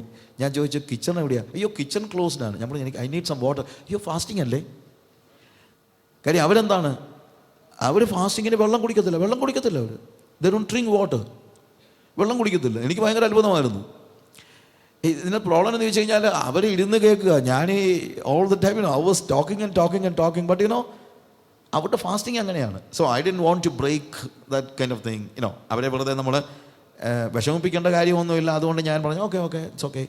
ആൻഡ് ദെൻ ഒരു പക്ഷേ ഞാൻ രാവിലെ വെള്ളമൊക്കെ കുടിച്ചിട്ടാണ് ശരിക്കും പറഞ്ഞാൽ ഞാൻ ക്ലാസ് എടുക്കാനായിട്ട് പോകുന്നത് തന്നെ. അപ്പോൾ ഞാൻ പറഞ്ഞതെന്ന് വെച്ച് കഴിഞ്ഞാൽ ഫാസ്റ്റിങ്ങിൻ്റെ ഡിഫറെൻറ്റ് സ്റ്റൈൽ നമ്മൾ ഓരോരുത്തർക്കും ഓരോ രീതിയിലായിരിക്കും. പക്ഷേ നമ്മളുടെ ബോഡിയുടെ കപ്പാസിറ്റിക്ക് അപ്പുറത്ത് ഫാസ്റ്റ് ചെയ്യണമെന്ന് ദൈവം നമ്മളെക്കുറിച്ച് ആഗ്രഹിക്കുന്നില്ല. ദൈവം അങ്ങനെ ക്രൂരനായ ഒരു ദൈവം അല്ല. നമ്മുടെയൊക്കെ ചിന്ത ദൈവം ക്രൂരനായ ഒരു ദൈവമാണ്. അതൊക്കെ എന്താണ് ഈസ്റ്റേൺ ദൈവങ്ങളൊക്കെ ഉണ്ട്. എന്താണ് നമ്മൾ ഒറ്റക്കാലെ നിൽക്കണം, കൈപൊക്കി നിൽക്കണം, അങ്ങനെ തപസ് ചെയ്ത് അങ്ങനെ. അതൊന്നും നമ്മുടെ വേദപുസ്തകത്തിൽ നമ്മുടെ ദൈവം അങ്ങനെ ഒരു ദൈവം അല്ല എന്നുള്ളത് നിങ്ങൾ ആദ്യമേ മനസ്സിലാക്കണം. എന്തിനാണ് ഫാസ്റ്റിംഗ്? ദൈവത്തെ പ്രസാദിപ്പിക്കാനോ, അല്ലെങ്കിൽ നമ്മളുടെ ഫാസ്റ്റിംഗ് നമ്മളങ്ങനെ പട്ടിണി കിടക്കുന്നത് കൊണ്ട് ദൈവം പ്രസാദിക്കത്തൊന്നുമില്ല. ദൈവ സംസർഗത്തിന് വേണ്ടി നമുക്ക് സമയം ലഭിക്കേണ്ടതിനും മറ്റൊന്നും നമ്മളെ അലട്ടാതിരിക്കേണ്ടതിനുമുള്ള ഒരു സ്പിരിച്വൽ ഡിസിപ്ലിനാണ് വാസ്തവത്തിൽ എന്ത്? ഫാസ്റ്റിംഗ്. സ്പിരിച്വൽ ഡിസിപ്ലിനാണ് പ്രയർ. സ്പിരിച്വൽ ഡിസിപ്ലിനാണ് ഈ ഓരോ കാര്യങ്ങളും. Even reading Bible and meditating Bible, this is a spiritual discipline. പക്ഷേ ഇന്നൊരു വലിയ പ്രോബ്ലം ഉണ്ടായിരിക്കുന്നത് ഈ ഇവാഞ്ചലിക്കൽ പെന്റിക്കോസ്റ്റൽ സർക്കിളിൽ ഉണ്ടായിട്ടുള്ളൊരു വലിയ പ്രശ്നം ഇതാണ്. ഈ സ്പിരിച്വൽ ഡിസിപ്ലിൻ തന്നെ നമ്മളങ്ങ് സന്തോഷിക്കാൻ തുടങ്ങുകയാണ്. അതുകൊണ്ടെന്താണ് 40 ദിവസം ഇരുന്നു എന്നുള്ളത്, അതൊക്കെ ഞാനൊന്ന് 21 ഇരുന്നു എന്നൊക്കെ പറയുന്നത് നമുക്കൊരു ഭയങ്കര സന്തോഷമാണ്. പ്രിയമുള്ളവരെ, എന്തിനാ 21 ഇരുന്നതെന്ന് നമ്മൾ ആലോചിക്കുന്നില്ല. ഞാൻ ഒരു കാര്യം പറയാം, സ്പിരിച്വൽ ഡിസിപ്ലിൻസിനെ ഒരു ഡിസിപ്ലിൻ എന്തിനു വേണ്ടിയാണ് നമ്മൾ ഒരു കാര്യം സാധിക്കുക, അല്ലെങ്കിൽ ഒരു കാര്യത്തിന് നമ്മളെ പ്രാപ്തമാക്കേണ്ടതിന് വേണ്ടിയാണല്ലോ ഒരു ഡിസിപ്ലിൻ, അല്ലേ? ഒരു കാര്യത്തിന് നമ്മളെ പ്രാപ്തമാക്കേണ്ടതിനാണ് നമ്മൾ എന്ത് ചെയ്യുന്നത്? ഒരു ഡിസിപ്ലിൻ. ആ ഡിസിപ്ലിൻ തന്നെ നിങ്ങളങ്ങ് സന്തോഷിക്കാൻ തുടങ്ങിയാലോ, അല്ലെങ്കിൽ ആ ഡിസിപ്ലിൻ കൊണ്ട് ഏറ്റവും ഒടുവിൽ ഡിസിപ്ലിൻ കഴിഞ്ഞിട്ട് ഒടുവിൽ പിന്നെ നിങ്ങൾ എന്തിനു വേണ്ടി വന്നു എന്നുള്ളത് മറന്നു പോകരുത്. ഒരു ഓട്ടക്കാരൻ, അവന് സ്പോർട്സ് കോട്ടായിൽ പോലീസിൽ കിട്ടി, അവനൊരു ഇൻസ്പെക്ടറായി. ഒരു കള്ളനെ പിടിക്കാൻ ഓടിയ കഥ ഞാനിങ്ങനെ കേട്ടിട്ടുണ്ട്. കള്ളനെ പിടിക്കാൻ ഓടിയപ്പോൾ കള്ളൻ ഓടിയപ്പോഴത്തേക്ക് ഇവൻ്റെ പെട്ടെന്ന് സ്പോർട്സ്മാൻ സ്പിരിറ്റ് അങ്ങ് കയറി കഴിഞ്ഞപ്പോൾ ഇവൻ കള്ളൻ്റെ മുന്നേ ഓടാനായിട്ട് പിന്നെ ഓടി കള്ളൻ്റെ മുമ്പിൽ കയറി കഴിഞ്ഞ് യെസ് ഞാൻ ജയിച്ചു എന്ന് പറഞ്ഞ് കള്ളൻ ആ സമയത്തോട് വേറെ സ്ഥലത്ത് പോയി. അപ്പോൾ കള്ളനെ പിടിക്കാൻ പോലീസുകാരൻ ചെന്നപ്പോഴത്തേക്ക് അവൻ്റെ സ്പോർട്സ്മാൻ സ്പിരിറ്റ് കയറി കഴിഞ്ഞപ്പോഴത്തേക്ക് ഓട്ടമായി അവൻ്റെ ലക്ഷ്യം. കള്ളനെ പിടിക്കുക എന്നുള്ള ലക്ഷ്യം അങ്ങ് മാറിപ്പോയി. ഇതുപോലെ ഇന്ന് ഉപവാസ യജ്ഞങ്ങളാണ് എല്ലായിടത്തും നടക്കുന്നത്. പ്രാർത്ഥനാ യജ്ഞങ്ങളും ഉപവാസ യജ്ഞങ്ങളും. എന്നിട്ട് 40 ദിവസം ഫാസ്റ്റിംഗ് ഉണ്ടെങ്കിൽ 80 പേരെ വിളിച്ച് പ്രസംഗിപ്പിക്കുകയും ഓരോ ദിവസം ഓരോ മ്യൂസിക് ടീമിനെ വിളിക്കുകയും. ഈ പൈസ ഒക്കെ ഉണ്ടായിരുന്നെങ്കിൽ വല്ല പാവം പിടിച്ചോടക്കം കൊടുത്തായിരുന്നെങ്കിൽ എന്തുമാത്രം ഗുണമായിരുന്നു എന്ന് ഞാൻ പലപ്പോഴും ആലോചിച്ചിട്ടുണ്ട്. എന്തുമാത്രം പണമാണ് വെറുതെ നമ്മൾ കളയുന്നതെന്നുള്ളത്. It's a fact. We are wasting money in these kind of things. അത് തന്നെയല്ല, ഒരു ഫാസ്റ്റിങ്ങിനെ കുറിച്ച് പറയുമ്പോൾ ആദ്യം നമ്മൾ ചെയ്യുന്നത് സ്റ്റേഡിയം ബുക്ക് ചെയ്യുകയാണ്. എനിക്ക് മനസ്സിലാകാത്ത കാര്യമാണ്. ഒരു ഫാസ്റ്റിംഗ് എന്ന് പറഞ്ഞാൽ ഉടനെ നമ്മൾ എന്താ ചെയ്യുന്നു? സ്റ്റേഡിയം ബുക്ക് ചെയ്യുന്നു. വേദപുസ്തകത്തിൽ എവിടെയാ സ്റ്റേഡിയത്തിൽ ഫാസ്റ്റിംഗ് നടത്തുന്നത്? പ്രിയമുള്ളവരെ, ഫാസ്റ്റിംഗ് എന്ന് പറഞ്ഞാൽ ഒരു പ്രൈവറ്റ് അഫെയർ ആണ്. If you do it inside your church it is okay. ഇത് പുറം ലോകത്തെ കാണിച്ച് 40 ദിവസം ഫാസ്റ്റിംഗ്, 40 മാറിയപ്പോൾ 100 ദിവസം മീറ്റിംഗ് ഒക്കെയാണ്. ഇതൊക്കെ എന്തിനു വേണ്ടി? ഞാൻ ഇന്നലെ പറഞ്ഞൊരു കാര്യമുണ്ട്, നമ്മുടെ ഈഗോയെ സാറ്റിസ്ഫൈ ചെയ്യാൻ വേണ്ടിയാണ് പല സമയത്തും നമ്മൾ ഇങ്ങനെയുള്ള കാര്യങ്ങളൊക്കെ ചെയ്യുന്നത്. We are spending a lot of money. ഭയങ്കരമായിട്ട് പണം വെറുതെ കളയുന്ന കാര്യങ്ങൾ. പണം, എഫേർട്ട്, എന്തെല്ലാം കാര്യങ്ങളാണ് നമ്മൾ വെറുതെ വേസ്റ്റാക്കി കളയുന്നത്. ഞാൻ പറയട്ടെ, ഒരു സ്പിരിച്വൽ ഡിസിപ്ലിൻ ഒരു കാര്യം അതിന് നമ്മളെ പ്രാപ്തരാക്കേണ്ടതിന് വേണ്ടി, അതിനുവേണ്ടിയാണ്. അതിനെ നമ്മൾ ഒരിക്കലും യേശു 40 ദിവസം ഫാസ്റ്റിംഗ് എടുത്തത് അവൻ്റെ പിന്നീടുള്ള ശുശ്രൂഷയ്ക്ക് വേണ്ടിയുള്ള ദൈവ സംസർഗത്തിന് അവൻ ഇരിക്കുകയാണ്. അല്ലാതെ ഫാസ്റ്റിംഗ് അല്ല അതിനകത്തെ പ്രധാനപ്പെട്ട വിഷയം എന്ന് പറയുന്നത്. ഫാസ്റ്റിംഗ് നമ്മളെ എക്വിപ്പ് ചെയ്യാൻ വേണ്ടിയാണ്. ആ എക്യുപ്പിംഗ് നടക്കേണ്ടത്, അല്ലാതെ അതിനകത്ത് തന്നെ സന്തോഷിക്കുന്നതല്ല. After 40 days he was hungry and Satan and the devil came to him. അന്നേരം പിശാച് വന്നു. പിശാചിൻ്റെ ഒരു പ്രത്യേകത ഉണ്ട്, അവൻ ഓപ്പർച്യൂൺ ടൈം നോക്കി നടക്കുന്നവനാണ്.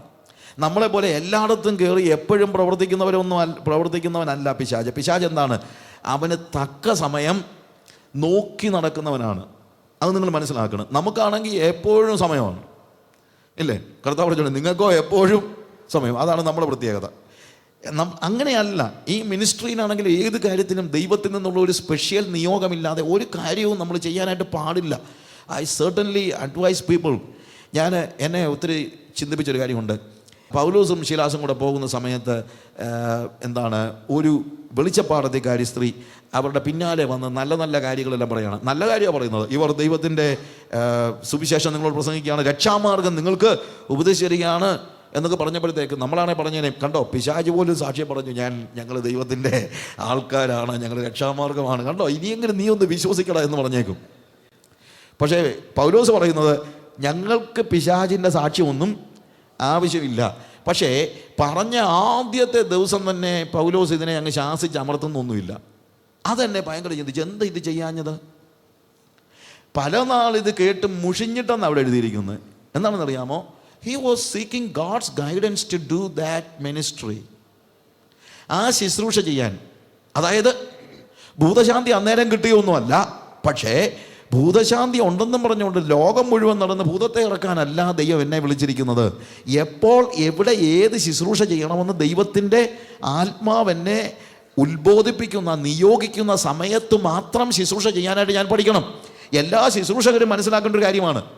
ഇഫ് ഐ ക്യാൻ പ്രീച്ച്, ഇതാണ് ഇന്നലെ ഞാൻ പറഞ്ഞ പെർഫോമൻസിൻ്റെ ഒരു പ്രശ്നം ഉണ്ടാകുന്നത്. എനിക്ക് പ്രസംഗിക്കാനായിട്ട് അറിയാമെങ്കിൽ ഞാൻ ഈ കാര്യങ്ങൾ കാണാതെ പഠിച്ചിട്ട് എവിടെ വിളിച്ചാലും എവിടെ പറഞ്ഞാലും അവിടെ എല്ലാം പോയി ഒറ്റ അടിക്ക് പ്രസംഗിച്ചിട്ട്, അതുകൊണ്ട് ഡേറ്റ് മാത്രം നോക്കി എൻ്റെ ഡയറിക്കകത്ത് സമയമുണ്ടോ ഞാൻ അവൈലബിൾ ആണ്. അങ്ങനെ ഡയറിക്കകത്ത് നോക്കി അവൈലബിൾ ആകുന്ന എല്ലാ സ്ഥലത്തും പോയി പ്രസംഗിക്കാൻ ദൈവം നമ്മളെ കൊണ്ട് ഉദ്ദേശിക്കുന്നുണ്ടോ നമ്മൾ ആലോചിക്കണം. ഓരോ പ്രസംഗവും ദൈവത്തിൽ നിന്ന് നിയോഗം പ്രാപിച്ചിട്ട് വേണം. I'm basically writer, you know that. ഞാൻ many of you know that, എത്രയോ വർഷങ്ങളായിട്ട് I'm a writer. But ഓരോ ആർട്ടിക്കിൾ എഴുതുമ്പോഴും ദൈവത്തിൽ നിന്ന് നിയോഗം പ്രാപിക്കാതെ ഞാനൊരു എഴുത്തുകാരനാണെന്ന് പറഞ്ഞുകൊണ്ട് കാണുമ്പോഴും തോന്നുമ്പോഴും പറയുമ്പോഴും എല്ലാം എഴുതുന്ന ഒരു സ്വഭാവം ഉണ്ടാക്കുന്നത് ഒരിക്കലും ദൈവികമല്ല. ദൈവികമായ നിയോഗം എന്ന് പറഞ്ഞു കഴിഞ്ഞാൽ ഓരോ ആർട്ടിക്കിൾ എഴുതാനും ഞാൻ ദൈവത്തിൽ നിന്ന് എന്ത് പ്രാപിച്ചിരിക്കണം? നിയോഗം പ്രാപിച്ചിരിക്കണം. പ്രസംഗകർ ഓരോ പ്രസംഗം പ്രസംഗിക്കാനും ദൈവത്തിൽ നിന്ന് നിയോഗം പ്രാപിച്ചിരിക്കണം. പാട്ടുകാരെ ഓരോ പാട്ടുകൾ പാടുവാനും ദൈവത്തിൽ നിന്ന് നിയോഗം പ്രാപിച്ചിരിക്കണം. ഭൂതശാന്തി ഉള്ളവർ ഓരോ പ്രാവശ്യം ഭൂതമിറക്കുമ്പോഴും അതിന് ദൈവത്തിൽ നിന്ന് നിയോഗം പ്രാപിച്ചിരിക്കണം. ഞാൻ കാരിസ്മാറ്റിക് ഗെയിംസ് എല്ലാം എക്സസൈസ് ചെയ്യുന്ന ആളാണ്. പക്ഷേ ദൈവം നമ്മളെ ഏൽപ്പിക്കുന്നതായ സമയത്ത്, ദൈവം നമ്മളോട് പറയുന്നതായ ശുശ്രൂഷ ചെയ്യുവാൻ ദൈവ സംസർഗത്തിൽ കഴിയുന്നവനാണ് യഥാർത്ഥത്തിൽ ദൈവത്തിന് പ്രയോജനമുള്ള ഒരു ദൈവത്തിൻ്റെ ദാസൻ എന്ന് പറയുന്നത്. പ്രയോജനമില്ലാത്ത ചിലപ്പം കർത്താവ് ഇതൊക്കെ അങ്ങ് സഹിച്ചെന്നിരിക്കും. എന്ന് വെച്ച് കഴിഞ്ഞാൽ നമ്മൾ ചെയ്യുന്ന എത്രയോ കാര്യങ്ങൾ കർത്താവ് സഹിക്കുകയാണ്. അല്ലാതെ സഹിക്കുകയാണെന്നുള്ളതിനകത്ത് സംശയമൊന്നുമില്ല. അത് നമ്മളിപ്പോൾ കൊച്ചു പിള്ളേർ നമുക്ക് പല കാര്യങ്ങളും ചെയ്യും. കൊച്ചു പിള്ളേർ ചിലപ്പോൾ നമ്മളെ ഫീഡ് ചെയ്യാനായിട്ട് പരിശ്രമിക്കത്തില്ലേ? തീരെ കൊച്ചു കുഞ്ഞുങ്ങൾ അതിനടുത്തിരിക്കുമ്പോഴത്തേക്ക് അതിൻ്റെ സ്പൂണിൽ കോരി നമ്മുടെ മുഖത്തെല്ലാം കൂടെ പറ്റിക്കുന്നൊക്കെ നമ്മൾ കണ്ടിട്ടില്ലേ? നമ്മൾ തല്ലി പിടിപ്പിക്കത്തൊന്നുമില്ല. കൊച്ചിൻ്റെ ഒരു സന്തോഷമല്ലേ, അതുകൊണ്ട് നമ്മളോടങ്ങ് സഹിക്കുകയാണ്. അങ്ങനെ കർത്താവ് നമ്മൾ കാണിക്കുന്ന പല കാര്യങ്ങളും എന്ത് ചെയ്യുകയാണ്? സഹിക്കുകയാണ്. അതുകൊണ്ട് അത് ഏറ്റവും ബെസ്റ്റാണെന്നൊന്നും നിങ്ങൾ ചിന്തിക്കണ്ട. എപ്പോഴും പിതാവിൻ്റെ ഇഷ്ടമനുസരിച്ച് പ്രവർത്തിക്കുന്ന ഓരോ നിമിഷങ്ങളിലും പിതാവിൻ്റെ സാമീപ്യത്തിൽ, ആ സംസർഗത്തിൽ ദൈവ നിയോഗമനുസരിച്ച് കാര്യങ്ങൾ ചെയ്യുന്നതാണ് ഒരു ശുശ്രൂഷകന് ആവശ്യമായിരിക്കുന്നതായ കാര്യം. യേശു കർത്താവിനെ പിശാച് അവൻ്റെ വിശപ്പിൻ്റെ സമയത്ത് വന്ന് പരീക്ഷിച്ചു. 40 ദിവസം അവൻ കൂടെ നിന്ന് നോക്കി എപ്പോഴാണ് ഏറ്റവും പറ്റിയ സമയമെന്ന്. പറ്റിയ സമയമാണിത്. ഏത്? നമ്മുടെ ജീവിതത്തിലാണെങ്കിലും നമ്മുടെ ജീവിതത്തിൻ്റെ പ്രതിസന്ധികളുടെ സമയത്താണ് പിശാചിൻ്റെ പ്രലോഭനങ്ങൾ കൂടുതലുണ്ടാകുന്നത്. രോഗമുണ്ടാകുമ്പോൾ, അസുഖമുണ്ടാകുമ്പോൾ, വേണ്ടപ്പെട്ടവർ വേർപിരിയുമ്പോൾ, ജീവിതത്തിൽ നമ്മൾ പ്രതീക്ഷിക്കാത്ത നിലയിലുള്ള നഷ്ടങ്ങൾ ഉണ്ടാകുമ്പോൾ, ബിസിനസ് പൊട്ടുമ്പോൾ, ജോലി നഷ്ടപ്പെടുമ്പോൾ ഒക്കെയാണ് പിശാച് വന്ന് കൂടുതൽ നമ്മളെ പ്രലോഭിപ്പിക്കുന്നത്. അവിടെ വന്ന് അവൻ പറയുന്ന മിക്ക കാര്യങ്ങളും ദൈവത്തിൻ്റെ പ്രൊവിഷനിലും ദൈവത്തിൻ്റെ സ്വഭാവത്തിലും ഒക്കെ നമുക്ക് സംശയം തോന്നത്തക്ക രീതിയിലുള്ള പ്രലോഭനങ്ങളാണ്. ഇപ്പോൾ യേശുവിൻ്റെ പ്രലോഭനങ്ങളുടെ കാര്യം നമ്മൾ പഠിക്കുമ്പോഴും ഇതേപോലെ തന്നെ ഇത് നമ്മുടെ ജീവിതവുമായിട്ട് നമ്മൾ ആപ്ലിക്കബിൾ ആക്കാനായിട്ട് നോക്കുകയാണ്. എന്താണ് ആദ്യത്തെ പ്രലോഭനം എന്താണ്? Matthew chapter 4:3. And the tempter came and said to him, if you are the son of God, command these stones into become loaves of bread. See, നീ യഥാർത്ഥത്തിൽ ദൈവപുത്രൻ ആകുന്നുവെങ്കിൽ, if you are the son of God, turn the stones into loaves of bread. ഈ കല്ലുകളെ അപ്പമാക്കി തീർക്കുവാൻ കൽപ്പിക്കുക. If you are the son of God. നോക്ക്, അവിടെ പറയുന്ന ഒന്നാമത്തെ കാര്യം ഇഫ്. ഒരു സംശയം വിതയ്ക്കുകയാണ്. നമ്മുടെ ജീവിതത്തിൽ സംശയം വിതയ്ക്കുന്നത് എപ്പോഴും പിശാചാണ്. ഉറപ്പ് നൽകുന്നത് എപ്പോഴും പരിശുദ്ധാത്മാവാണ്. എന്തുകൊണ്ട്? പരിശുദ്ധാത്മാവിനെ കുറിച്ച് പഠിപ്പിക്കുമ്പോൾ പറയുന്നത് എന്താണ്? അവൻ വന്ന് നിങ്ങൾക്ക് പാപത്തെക്കുറിച്ചും നീതിയെക്കുറിച്ചും ന്യായവിധിയെക്കുറിച്ചും ബോധ്യം വരുത്തുമെന്നാണ്. ബോധ്യം വരുത്തും. കൺവിക്ഷൻ നൽകുന്നത് എപ്പോഴും പരിശുദ്ധാത്മാവാണ്. സംശയം തരുന്നത് എപ്പോഴും ആരാണ്? പിശാചാണ്. അപ്പോൾ പിശാച് വന്ന യേശുവിൻ്റെ മനസ്സിൽ ഒരു സംശയം വിതയ്ക്കുകയാണ്. എന്താണ് സംശയം? If you are the son of God, നീ ദൈവത്തിൻ്റെ പുത്രൻ എങ്കിൽ. നോക്ക്, കർത്താവിൻ്റെ അടുത്ത് വന്ന് പറയാൻ അവനുള്ള തൻ്റെ അടുത്ത് നോക്കിയേ, നീ ദൈവത്തിൻ്റെ പുത്രനാകുന്നു എങ്കിൽ turn the stones into loaves of bread. നീ ഈ കല്ലപ്പമായി തീരാനായിട്ട് കൽപ്പിക്കുക. എന്താ കർത്താവിനോട് പറയുന്നത് അറിയാമോ? നീ ദൈവത്തിൻ്റെ പുത്രനാണെന്നുള്ളതിൻ്റെ തെളിവെന്താണ്? ദൈവത്തിൻ്റെ പുത്രനാണെങ്കിൽ നീ എന്തിന് വിശന്നിരിക്കണം? അതാണ് അവൻ്റെ ചോദ്യം. ഞാൻ പറഞ്ഞ കാര്യം നിങ്ങൾ ശ്രദ്ധിക്കുക. ഇത് എല്ലാ സമയത്തും പിശാച് നൽകുന്നതായ ഒരു what do you say, he is putting this kind of doubt in everybody's heart. When something happens to us, എന്തെങ്കിലും ഒരു പ്രതിസന്ധി നമ്മുടെ ജീവിതത്തിൽ ഉണ്ടാകുമ്പോൾ നമ്മൾ ആദ്യം ചോദിക്കുന്ന ചോദ്യം ഇത് തന്നെയാണ്. What is my relation with God? What is God's relation with me? എന്തുകൊണ്ട് എനിക്ക് ഇങ്ങനെ ഭവിച്ചു? If I am the son of, I am a child of God, ഞാൻ ദൈവത്തിൻ്റെ പുത്രനാണെങ്കിൽ, ഞാൻ ദൈവത്തിൻ്റെ മകനാണെങ്കിൽ എന്തുകൊണ്ട് ഇത് സംഭവിച്ചു? അപ്പോൾ ഒരു കോമൺ അണ്ടർസ്റ്റാൻഡിങ് പിശാച് കൊടുത്തിട്ടുണ്ട്. എന്താണ്? If you are A child of God, you will never be hungry. ഇന്ന് ഇതാണ്, ഈ പിശാചിൻ്റെ വാക്കുകളാണ് സ്റ്റേജിൽ നിന്ന് ആളുകൾ പ്രസംഗിക്കുന്നത്. അവിടെയാണ് എൻ്റെ സങ്കടം. ഞാൻ പലപ്പോഴും പറയാറുണ്ട്, ഞാൻ അത്രയ്ക്ക് ദേഷ്യപ്പെടുന്ന ആളല്ല എന്നൊക്കെ എൻ്റെ ഭാര്യ എപ്പോഴും പറയാറുണ്ട്. പക്ഷേ ശരിക്കും ദേഷ്യം വരുന്നത് ദൈവവചനം ഇങ്ങനെ കോട്ടിമാട്ടി പ്രസംഗിക്കുന്നത് കേൾക്കുമ്പം ശരിക്കും ദേഷ്യമോ സങ്കടമോ എന്താ പറയണമെന്ന് അറിയത്തില്ല. കാര്യം ഒന്ന്, ഇവരുടെ അറിവില്ലായ്മയിലായിരിക്കാം ഇവർ പറയുന്നത്. പക്ഷേ ചിലരൊക്കെ അറിവോടെയും പറയുന്നുണ്ട്.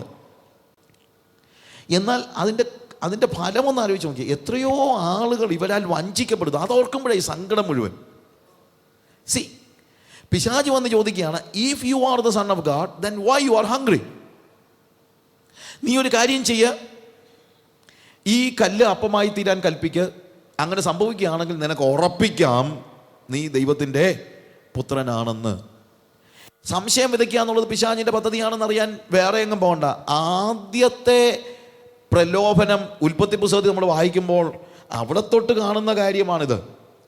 ജനസിസ് ചാപ്റ്റർ 3 പിശാച് വന്ന് ആദ്യം പറയുന്ന കാര്യം എന്താണ്? Did God say you shall not eat of any tree of the garden? ഈ തോട്ടത്തിലുള്ള യാതൊരു വൃക്ഷത്തിൻ്റെയും ഫലം തിന്നരുതെന്ന് ദൈവം വാസ്തവമായി നിങ്ങളോട് കൽപ്പിച്ചിട്ടുണ്ടോ? ഇത്ര കണ്ണിയായിട്ടുള്ള, ഇത്ര ഈ കൗശലം പ്രയോഗിക്കുന്ന പിശാച് ഭയങ്കരമാണ്. അതിനവനെ വെല്ലാനായിട്ട് ലോകത്തിൽ ആരും ജനിച്ചിട്ടില്ല. ഇവൻ്റെ കൗശലം ഒന്ന് ആലോചിച്ച് നോക്കണം. ഒന്നാമത്തെ കാര്യം, ഇവൻ ചോദിക്കുന്ന ചോദ്യം തോട്ടത്തിൻ്റെ നടുവിലുള്ള ജീവവൃക്ഷ നന്മതിന്മകളെക്കുറിച്ചുള്ള അറിവിൻ്റെ വൃക്ഷത്തിൻ്റെ ഫലം തിന്നരുതെന്ന് ദൈവം കൽപ്പിച്ചിട്ടുണ്ടോ എന്നല്ല ചോദിക്കുന്നത്. അത്ര സ്പെസിഫിക് ഒന്നുമല്ല. ചോദിക്കുന്നത് എന്താണ്? തോട്ടത്തിലുള്ള യാതൊരു വൃക്ഷത്തിൻ്റെയും ഫലം തിന്നരുതെന്ന് ദൈവം നിങ്ങളോട് വാസ്തവമായി കൽപ്പിച്ചിട്ടുണ്ടോ? എന്താ അതിൻ്റെ അർത്ഥം? ഹവ്വായെ കണ്ടു കഴിഞ്ഞപ്പോഴത്തേക്ക് ഹവ്വായോട് വളരെ സോഫ്റ്റായിട്ട് പിശാച് പറയുന്ന കാര്യമുണ്ട്. ഹവ്വ മോളെ, നീ അങ്ങ് ക്ഷീണിച്ചു പോയല്ലോ, ഒത്തിരി പണിയുണ്ട് ഈ തോട്ടത്തിലല്ലേ. കാര്യം എവിടെ ആക്കിയിരിക്കുക ദൈവം? തോട്ടത്തിൽ പണിയെടുക്കാൻ ആക്കിയിരിക്കുകയാണ്. അല്ലെങ്കിൽ ഈ ദൈവത്തിൻ്റെ വലിയൊരു പ്രശ്നം, അവൻ നമ്മളെ കൊണ്ട് മാക്സിമം പണി എടുപ്പിക്കും, തിന്നാനൊന്നും തരത്തുമില്ല. നീ ഒത്തിരി ക്ഷീണിച്ചു പോയി. ഈ തോട്ടത്തിലെ ഒരു വൃക്ഷത്തിൻ്റെയും ഫലം തിന്നരുതെന്ന് ദൈവം കൽപ്പിച്ചിട്ടുണ്ടോ? ഇതാണ് റിയൽ ക്വസ്റ്റ്യൻ. തോട്ടത്തിലുള്ള യാതൊരു വൃക്ഷത്തിൻ്റെയും ഫലം തിന്നരുതെന്ന് ദൈവം നിന്നോട് കൽപ്പിച്ചിട്ടുണ്ടോ? ഇവൻ ദൈവത്തിൻ്റെ ക്യാരക്ടറിനെയും ദൈവത്തിൻ്റെ പ്രൊവിഷനെയും സംശയിക്കാനായിട്ട് ഈ സ്ത്രീയെ പ്രലോഭിപ്പിക്കുകയാണ്. It is so easy. കാര്യം ആദ്യം ഒരു ഫ്ലാറ്ററിയുമായിട്ടാണ് തുടങ്ങുന്നത്. നീ ഒത്തിരി അങ്ങ് ക്ഷീണിച്ചു പോയല്ലോ, അത് നമുക്കെല്ലാം കേൾക്കുന്ന സന്തോഷമാണ്. അതായത് ഞാൻ ഒത്തിരി കഷ്ടപ്പെടുന്നെന്നും ഞാൻ കഷ്ടപ്പെടുന്നതിൻ്റെ അനുസരിച്ച് എനിക്കൊന്നും കിട്ടുന്നില്ലെന്നും. ഇതാണല്ലോ എല്ലാ മനുഷ്യരുടെയും പരാതി. നിങ്ങൾ ആരെങ്കിലും ഒരാൾ പറയുന്നത് കേട്ടിട്ടുണ്ടോ? എൻ്റെ പൊന്നു സഹോദര, ഞാൻ ചെയ്യുന്നതനുസരിച്ച് നോക്കിക്കഴിഞ്ഞാൽ ഈ കമ്പനി എനിക്ക് എന്തോരും ശമ്പളമാണ് തരുന്നത്. ഞാൻ തന്നെ ആലോചിച്ചിട്ടുണ്ട്, ഞാൻ എന്തോ ചെയ്തിട്ടാണ് കമ്പനി ഇത്രയും ശമ്പളം തരുന്നതെന്ന് പറയുന്ന ആരെയെങ്കിലും നിങ്ങൾ കണ്ടിട്ടുണ്ടോ? എല്ലാവരും പറയുന്നത് എന്താ? രാപകൽ പണിയെടുക്കണം, നമുക്ക് ആവശ്യത്തിനുള്ളത് തൊട്ട് തരികയുമില്ല. നമ്മളെ കൊണ്ട് ഇവന്മാർ നമ്മുടെ ചോര നീരാക്കി ഇവന്മാരും വളരെ ബ്രദറെ നമ്മളീ കഷ്ടപ്പെടുന്നതല്ലാതെ നമുക്കൊന്നും കിട്ടുന്നില്ല. എത്ര കിട്ടിയാലും നമ്മൾ പറയും നമുക്കൊന്നും കിട്ടുന്നില്ലെന്നാണ്. MNCകളെ സംബന്ധിച്ചിടത്തോളം അത് ശരിയായിരിക്കും, കമ്പനികളെ സംബന്ധിച്ച് ശരിയായിരിക്കും, പക്ഷേ ദൈവത്തിൻ്റെ കാര്യത്തിൽ അത് ശരിയല്ല. എന്നാൽ ഏറ്റവും കുറഞ്ഞ ഒരു കാര്യം പറയാം, ഈ ലോകത്തിൻ്റെ കാര്യത്തിൽ MNCയുടെ കാര്യത്തിലൊക്കെ നമ്മളൊരു സംതൃപ്തി വെച്ച് പുലർത്തുന്നതാണ് ദൈവികത. കാരണം സംതൃപ്തിയുള്ള മനുഷ്യനാണ്. അല്ലെങ്കിൽ നമ്മൾ ശരിക്കും പറഞ്ഞു കഴിഞ്ഞാൽ 1 തിമോത്തി ചാപ്റ്റർ 6 പൗൽ പറയുന്നൊരു കാര്യമുണ്ട്, അലംഭാവത്തോടു കൂടിയ ഭക്തി വളരെ ആദായമാകുന്നു. ആദായ സൂത്രമല്ല, ആദായമാകുന്നു. ചിലർ ഭക്തി ആദായ സൂത്രമെന്ന് വിചാരിക്കുന്നു, അതൊരു വാക്യം. അതിൻ്റെ താഴെ പറയുന്നത് എന്നാൽ അലംഭാവത്തോടെ എന്ന് പറയുന്നത് സംതൃപ്തി എന്നുള്ള വാക്കാണ് അവിടെ ഉപയോഗിക്കേണ്ടത്. Religion with or godliness with contentment is of great value. സംതൃപ്തിയുള്ള ഭക്തി വളരെ വിലപ്പെട്ടതാണെന്നാണ്. ലോകത്തിലെ ഏറ്റവും വലിയ സമ്പാദ്യം എന്ന് പറയുന്നത് സംതൃപ്തിയാണ്. അല്ലാതെ ലോകത്തിലെ ഏറ്റവും വലിയ സമ്പാദ്യം എന്ന് പറയുന്നത് പൈസയൊന്നും അല്ല, സംതൃപ്തി. We need to be people of contentment. നമ്മൾ സംതൃപ്തിയുള്ള മനുഷ്യനായിരിക്കണം. ഹവ്വായുടെ ജീവിതത്തിലേക്ക് പിശാച് വിട്ടുകൊടുക്കുന്നത് അസംതൃപ്തിയാണ്. പിശാച് എപ്പോഴും നമ്മളെ അസംതൃപ്തിയിലേക്ക് നയിച്ചുകൊണ്ടിരിക്കും. എനിക്ക് ആ ഭാഗങ്ങൾ ഡിസ്ക്രൈബ് ചെയ്യാൻ ഭയങ്കര ഇഷ്ടമുണ്ട്. നല്ലൊരു പാസേജാണ് അത്, നമുക്ക് മനസ്സിലാക്കാൻ പറ്റുന്നൊരു passage. But I have no time, സമയത്തിൻ്റെ കുറവുകൊണ്ട് ഞാൻ അതിലേക്ക് കടക്കുന്നില്ല. അപ്പോൾ അസംതൃപ്തി വിതറുന്ന, did God say that you shall not eat from any tree of the garden? And the woman said to the serpent, we may eat of the fruit of the trees of the garden, but God said, you shall not eat of the fruit of the tree which is in the midst of the garden, neither shall you touch it lest you die. നിങ്ങൾ മരിക്കാതിരിക്കേണ്ടതിന് തോട്ടത്തിൻ്റെ നടുവിലുള്ള വൃക്ഷത്തിൻ്റെ ഫലം തിന്നുകയും അരുത്, തൊടുകയും അരുത്. നോക്കി, എന്തൊരു കഷ്ടമാണെന്ന് ചോദിക്കുക. ഈ പെണ്ണുപിള്ളയ്ക്ക് വേദോസം എന്നാന്നുള്ളത് അറിയത്തില്ല. കർത്താവ് പറഞ്ഞ വാക്കുകളൊക്കെ എത്ര കോട്ടി മാറ്റിയെ ഇവർ ഉപയോഗിക്കുന്ന ആലോചിച്ച് നോക്കണം, ഇല്ലേ? കർത്താവ് ഒരിക്കലും പറഞ്ഞില്ല തോട്ടത്തിൻ്റെ നടുവിലുള്ള വൃക്ഷത്തിൻ്റെ ഫലം തിന്നരുതെന്നല്ല പറഞ്ഞത്. നന്മ തിന്മകളെക്കുറിച്ചുള്ള അറിവിൻ്റെ വൃക്ഷഫലം തിന്നരുതെന്നേ പറഞ്ഞുള്ളൂ.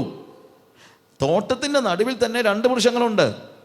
ജീവവൃക്ഷത്തിൻ്റെ ഫലവും നന്മ തിന്മകളെക്കുറിച്ചുള്ള അറിവിൻ്റെ വൃക്ഷത്തിൻ്റെ ഫലവും ഉണ്ട്. ജീവവൃക്ഷത്തിൻ്റെ ഫലം അവർക്ക് ഇഷ്ടം പോലെ പറിച്ച് തിന്നാമായിരുന്നു. അവർ ദൈവത്തോടുള്ള സംസർഗത്തിൽ കഴിയുമ്പോൾ അത് ഭക്ഷിക്കണമെന്നായിരുന്നു ദൈവത്തിൻ്റെ ആഗ്രഹം. അങ്ങനെ ഭക്ഷിച്ചാൽ അവരെന്നും ദൈവസംസർഗമുള്ളവരായി ജീവിക്കുമായിരുന്നു.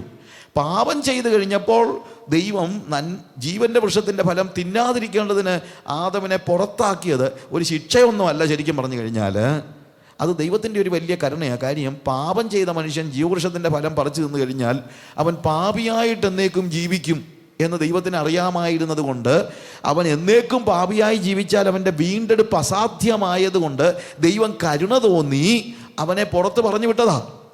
അല്ലാതെ ദൈവത്തിന് അസൂയ തോന്നിയിട്ട് പറഞ്ഞു വിട്ടതൊന്നുമല്ല. കാരണം ഈ ജീവൻ്റെ വൃക്ഷത്തിൻ്റെ ഫലം ദൈവം ആര് തിന്നാൻ വേണ്ടി ഉണ്ടാക്കിയതാണ്? മനുഷ്യൻ ഭക്ഷിക്കാൻ വേണ്ടി ഉണ്ടാക്കിയതാണ്. എപ്പോൾ? അവൻ ദൈവ സംസർഗത്തിൽ ജീവിക്കുമ്പോൾ. അതവന് പാപിയായിരിക്കുമ്പോൾ കൊടുത്തു കഴിഞ്ഞാൽ അപകടമാണെന്നറിയാവുന്നത് കൊണ്ട് കർത്താവ് എന്ത് ചെയ്തു? അവനെ പുറത്താക്കി. ഇപ്പോഴെന്ത് ചെയ്തുകൊണ്ടിരിക്കുക?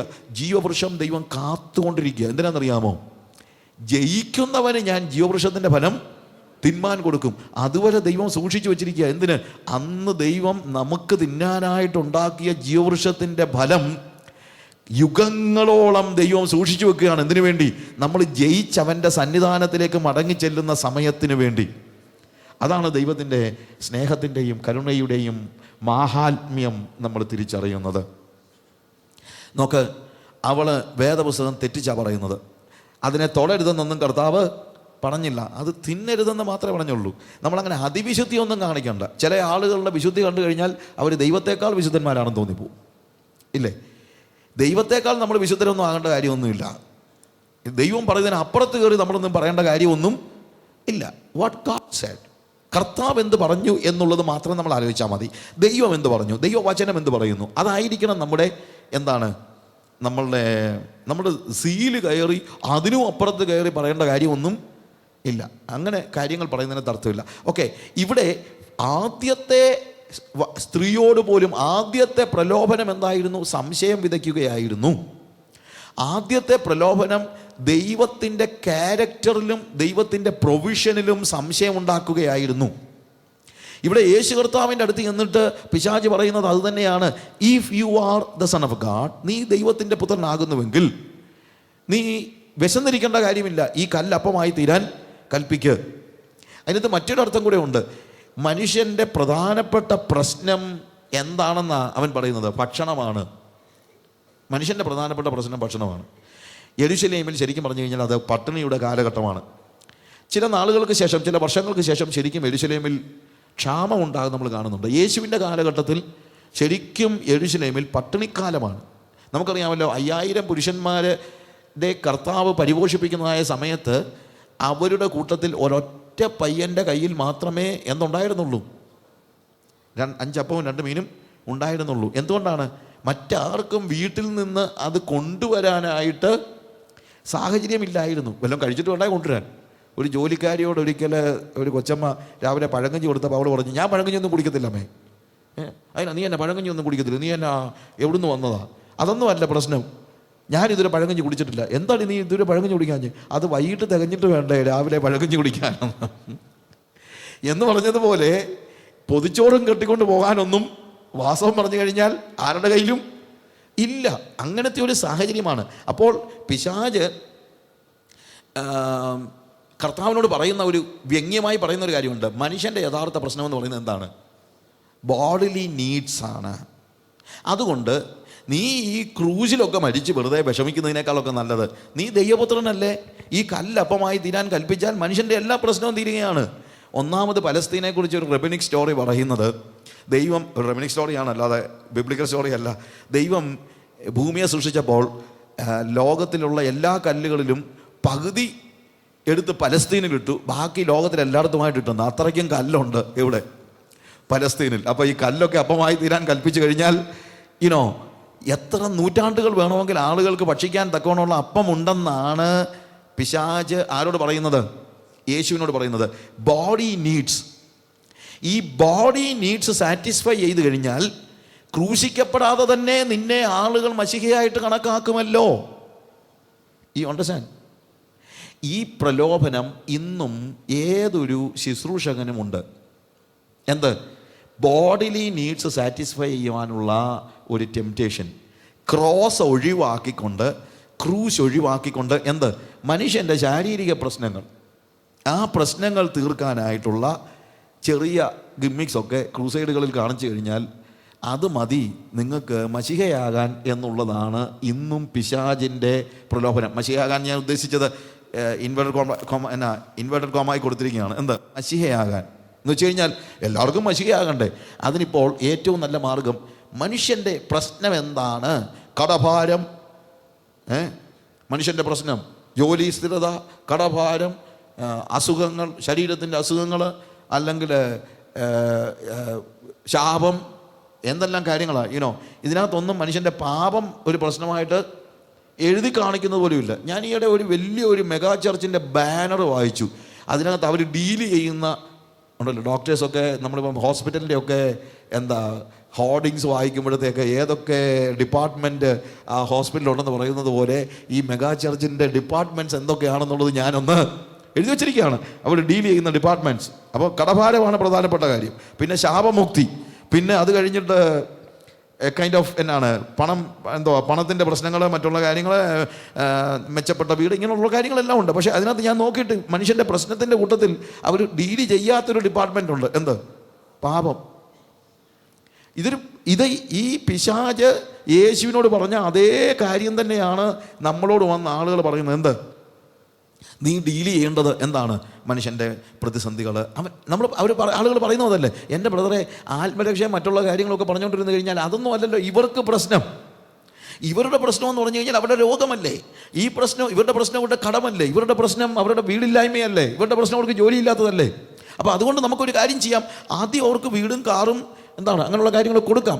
ക്രോസൊക്കെ പറഞ്ഞു കഴിഞ്ഞാൽ ആരും എന്ത് ചെയ്യത്തില്ല, അടുത്തോട്ട് വരത്തില്ല. അതുകൊണ്ട് നമുക്ക് എന്ത് ചെയ്യാം, ശാരീരിക പ്രശ്നങ്ങൾ നമുക്ക് ആദ്യം കൈകാര്യം ചെയ്യാം.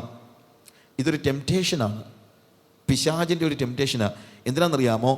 ക്രൂശിനെ ഒഴിവാക്കിക്കൊണ്ട് മാനുഷികമായ നിലയിൽ സുവിശേഷത്തിനൊരു ട്വിസ്റ്റ് കൊടുക്കുവാനുള്ള പിശാചിൻ്റെ തന്ത്രത്തിൽ പെട്ട് ഉഴന്ന് നടക്കുന്നവരാണ് ഇന്നത്തെ പ്രീച്ചേഴ്സിൽ നല്ലൊരു ശതമാനം ആളുകളും. ഇത് വലിയ ഒരു ടെംപ്റ്റേഷനാണ്. നമ്മൾ ടെംപ്റ്റഡ് ആയിപ്പോയി, സിൻസിയറായിട്ടുള്ള ആളുകളും പലപ്പോഴും ടെംപ്റ്റഡ് ആയിപ്പോവും. ഞാൻ മൊസാംബിക്കിൽ ആഫ്രിക്കയിൽ സുവിശേഷ വേലയ്ക്ക് വേണ്ടി പോകുന്ന സമയത്ത്, ഈവൻ ഇൻ നോർത്ത് ഇന്ത്യയേക്കാൾ കഷ്ടമാണല്ലോ പലപ്പോഴും ആഫ്രിക്കൻ വില്ലേജസിലൊക്കെ ഞാൻ പോയ സമയത്തൊക്കെ ഐ ഓൾസോ വാസ് ടെംപ്റ്റഡ്. ഇവരോട് എന്തുവാ ഈ വലിയ ക്രൂശൊക്കെ പറയാനും ഒക്കെ, അതിനേക്കാളും നല്ലതെന്ന് പറഞ്ഞു കഴിഞ്ഞാൽ ഇതൊക്കെ കാണുമ്പോൾ നമുക്കാണെങ്കിൽ ഒരു മനസ്സലിവല്ലേ. പാവങ്ങൾ തുണി കൊടുക്കാനില്ല, കഴിക്കാനില്ല, എല്ലുന്തി നടക്കുന്ന പിള്ളേരെയൊക്കെ കണ്ടു കഴിയുമ്പോഴത്തേക്ക് ഉണ്ടാകുന്ന ആ സങ്കടത്തിൽ ഞാനും ചിന്തിച്ച് ഇവരോട് കുറച്ച് പ്രോസ്പെരിറ്റി അങ്ങ് പ്രസംഗിച്ചാലോ എന്ന് ഞാനും അങ്ങ് ആലോചിച്ചു പോയി. പക്ഷെ പെട്ടെന്ന് ഞാൻ ചിന്തിച്ചു, ഇതിനേക്കാൾ കഷ്ടമായിരുന്നു യേശുവിൻ്റെ കാലത്തെ പലസ്തീൻ. പക്ഷെ യേശു എന്തുകൊണ്ട് പ്രോസ്പെരിറ്റി പ്രസംഗിച്ചില്ല? യേശു അവരോട് പറഞ്ഞത്, ഒരുവൻ എന്നെ അനുഗമിക്കാൻ ഇച്ഛിച്ചാൽ അവൻ തന്നെത്താൻ ത്യജിച്ച് തൻ്റെ ക്രൂശെടുത്ത് എന്നെ അനുഗമിക്കണമെന്നാ ഇല്ലേ? അപ്പം എനിക്ക് മനസ്സിലായി, ചെല്ലുന്ന സ്ഥലം നോക്കി സാഹചര്യം മാറാനൊന്നുമല്ല ദൈവം നമ്മളെ ഒരു സന്ദേശം ഫലമേൽപ്പിച്ചിരിക്കുന്നത് എന്നെനിക്ക് മനസ്സിലായി. ഹല്ലേലൂയ. അതുകൊണ്ട് പ്രോസ്പെരിറ്റി പ്രസംഗിക്കുന്ന ആളുകളെ കൊണ്ട് നിറഞ്ഞിരിക്കുകയാണ് വാസം പറഞ്ഞ ആഫ്രിക്ക. ഇവിടുത്തേക്കാൾ കൂടുതൽ ആളുകൾ ആഫ്രിക്കയിൽ വന്ന് ആ പാവങ്ങളുടെ പൈസയും കൊണ്ട് പോകുന്നുമുണ്ട്. അത് അതിനേക്കാൾ കഷ്ടമാണ്. കെനിയയിൽ ഞാൻ കഴിഞ്ഞ വർഷം ഞാൻ കെനിയയിലുണ്ടായിരുന്ന സമയത്ത് അവിടെ ഇറങ്ങിയ ഒരു മാഗസിൻ്റെ സൺഡേ എഡിഷൻ, സെക്യുലർ പത്രമാണ്. ഒരു ചെറുക്കൻ നല്ലൊരു ജേർണലിസ്റ്റാണ്. അവൻ അവിടുത്തെ സകല ചർച്ചസും കയറി ഇറങ്ങി നല്ല ഒന്നാന്തരം ഒരു ഫീച്ചർ ഉണ്ടാക്കിയിരിക്കുകയാണ്. Seek God's kingdom and its money. അതാണ് ടൈറ്റിൽ കൊടുത്തിരിക്കുന്നത്.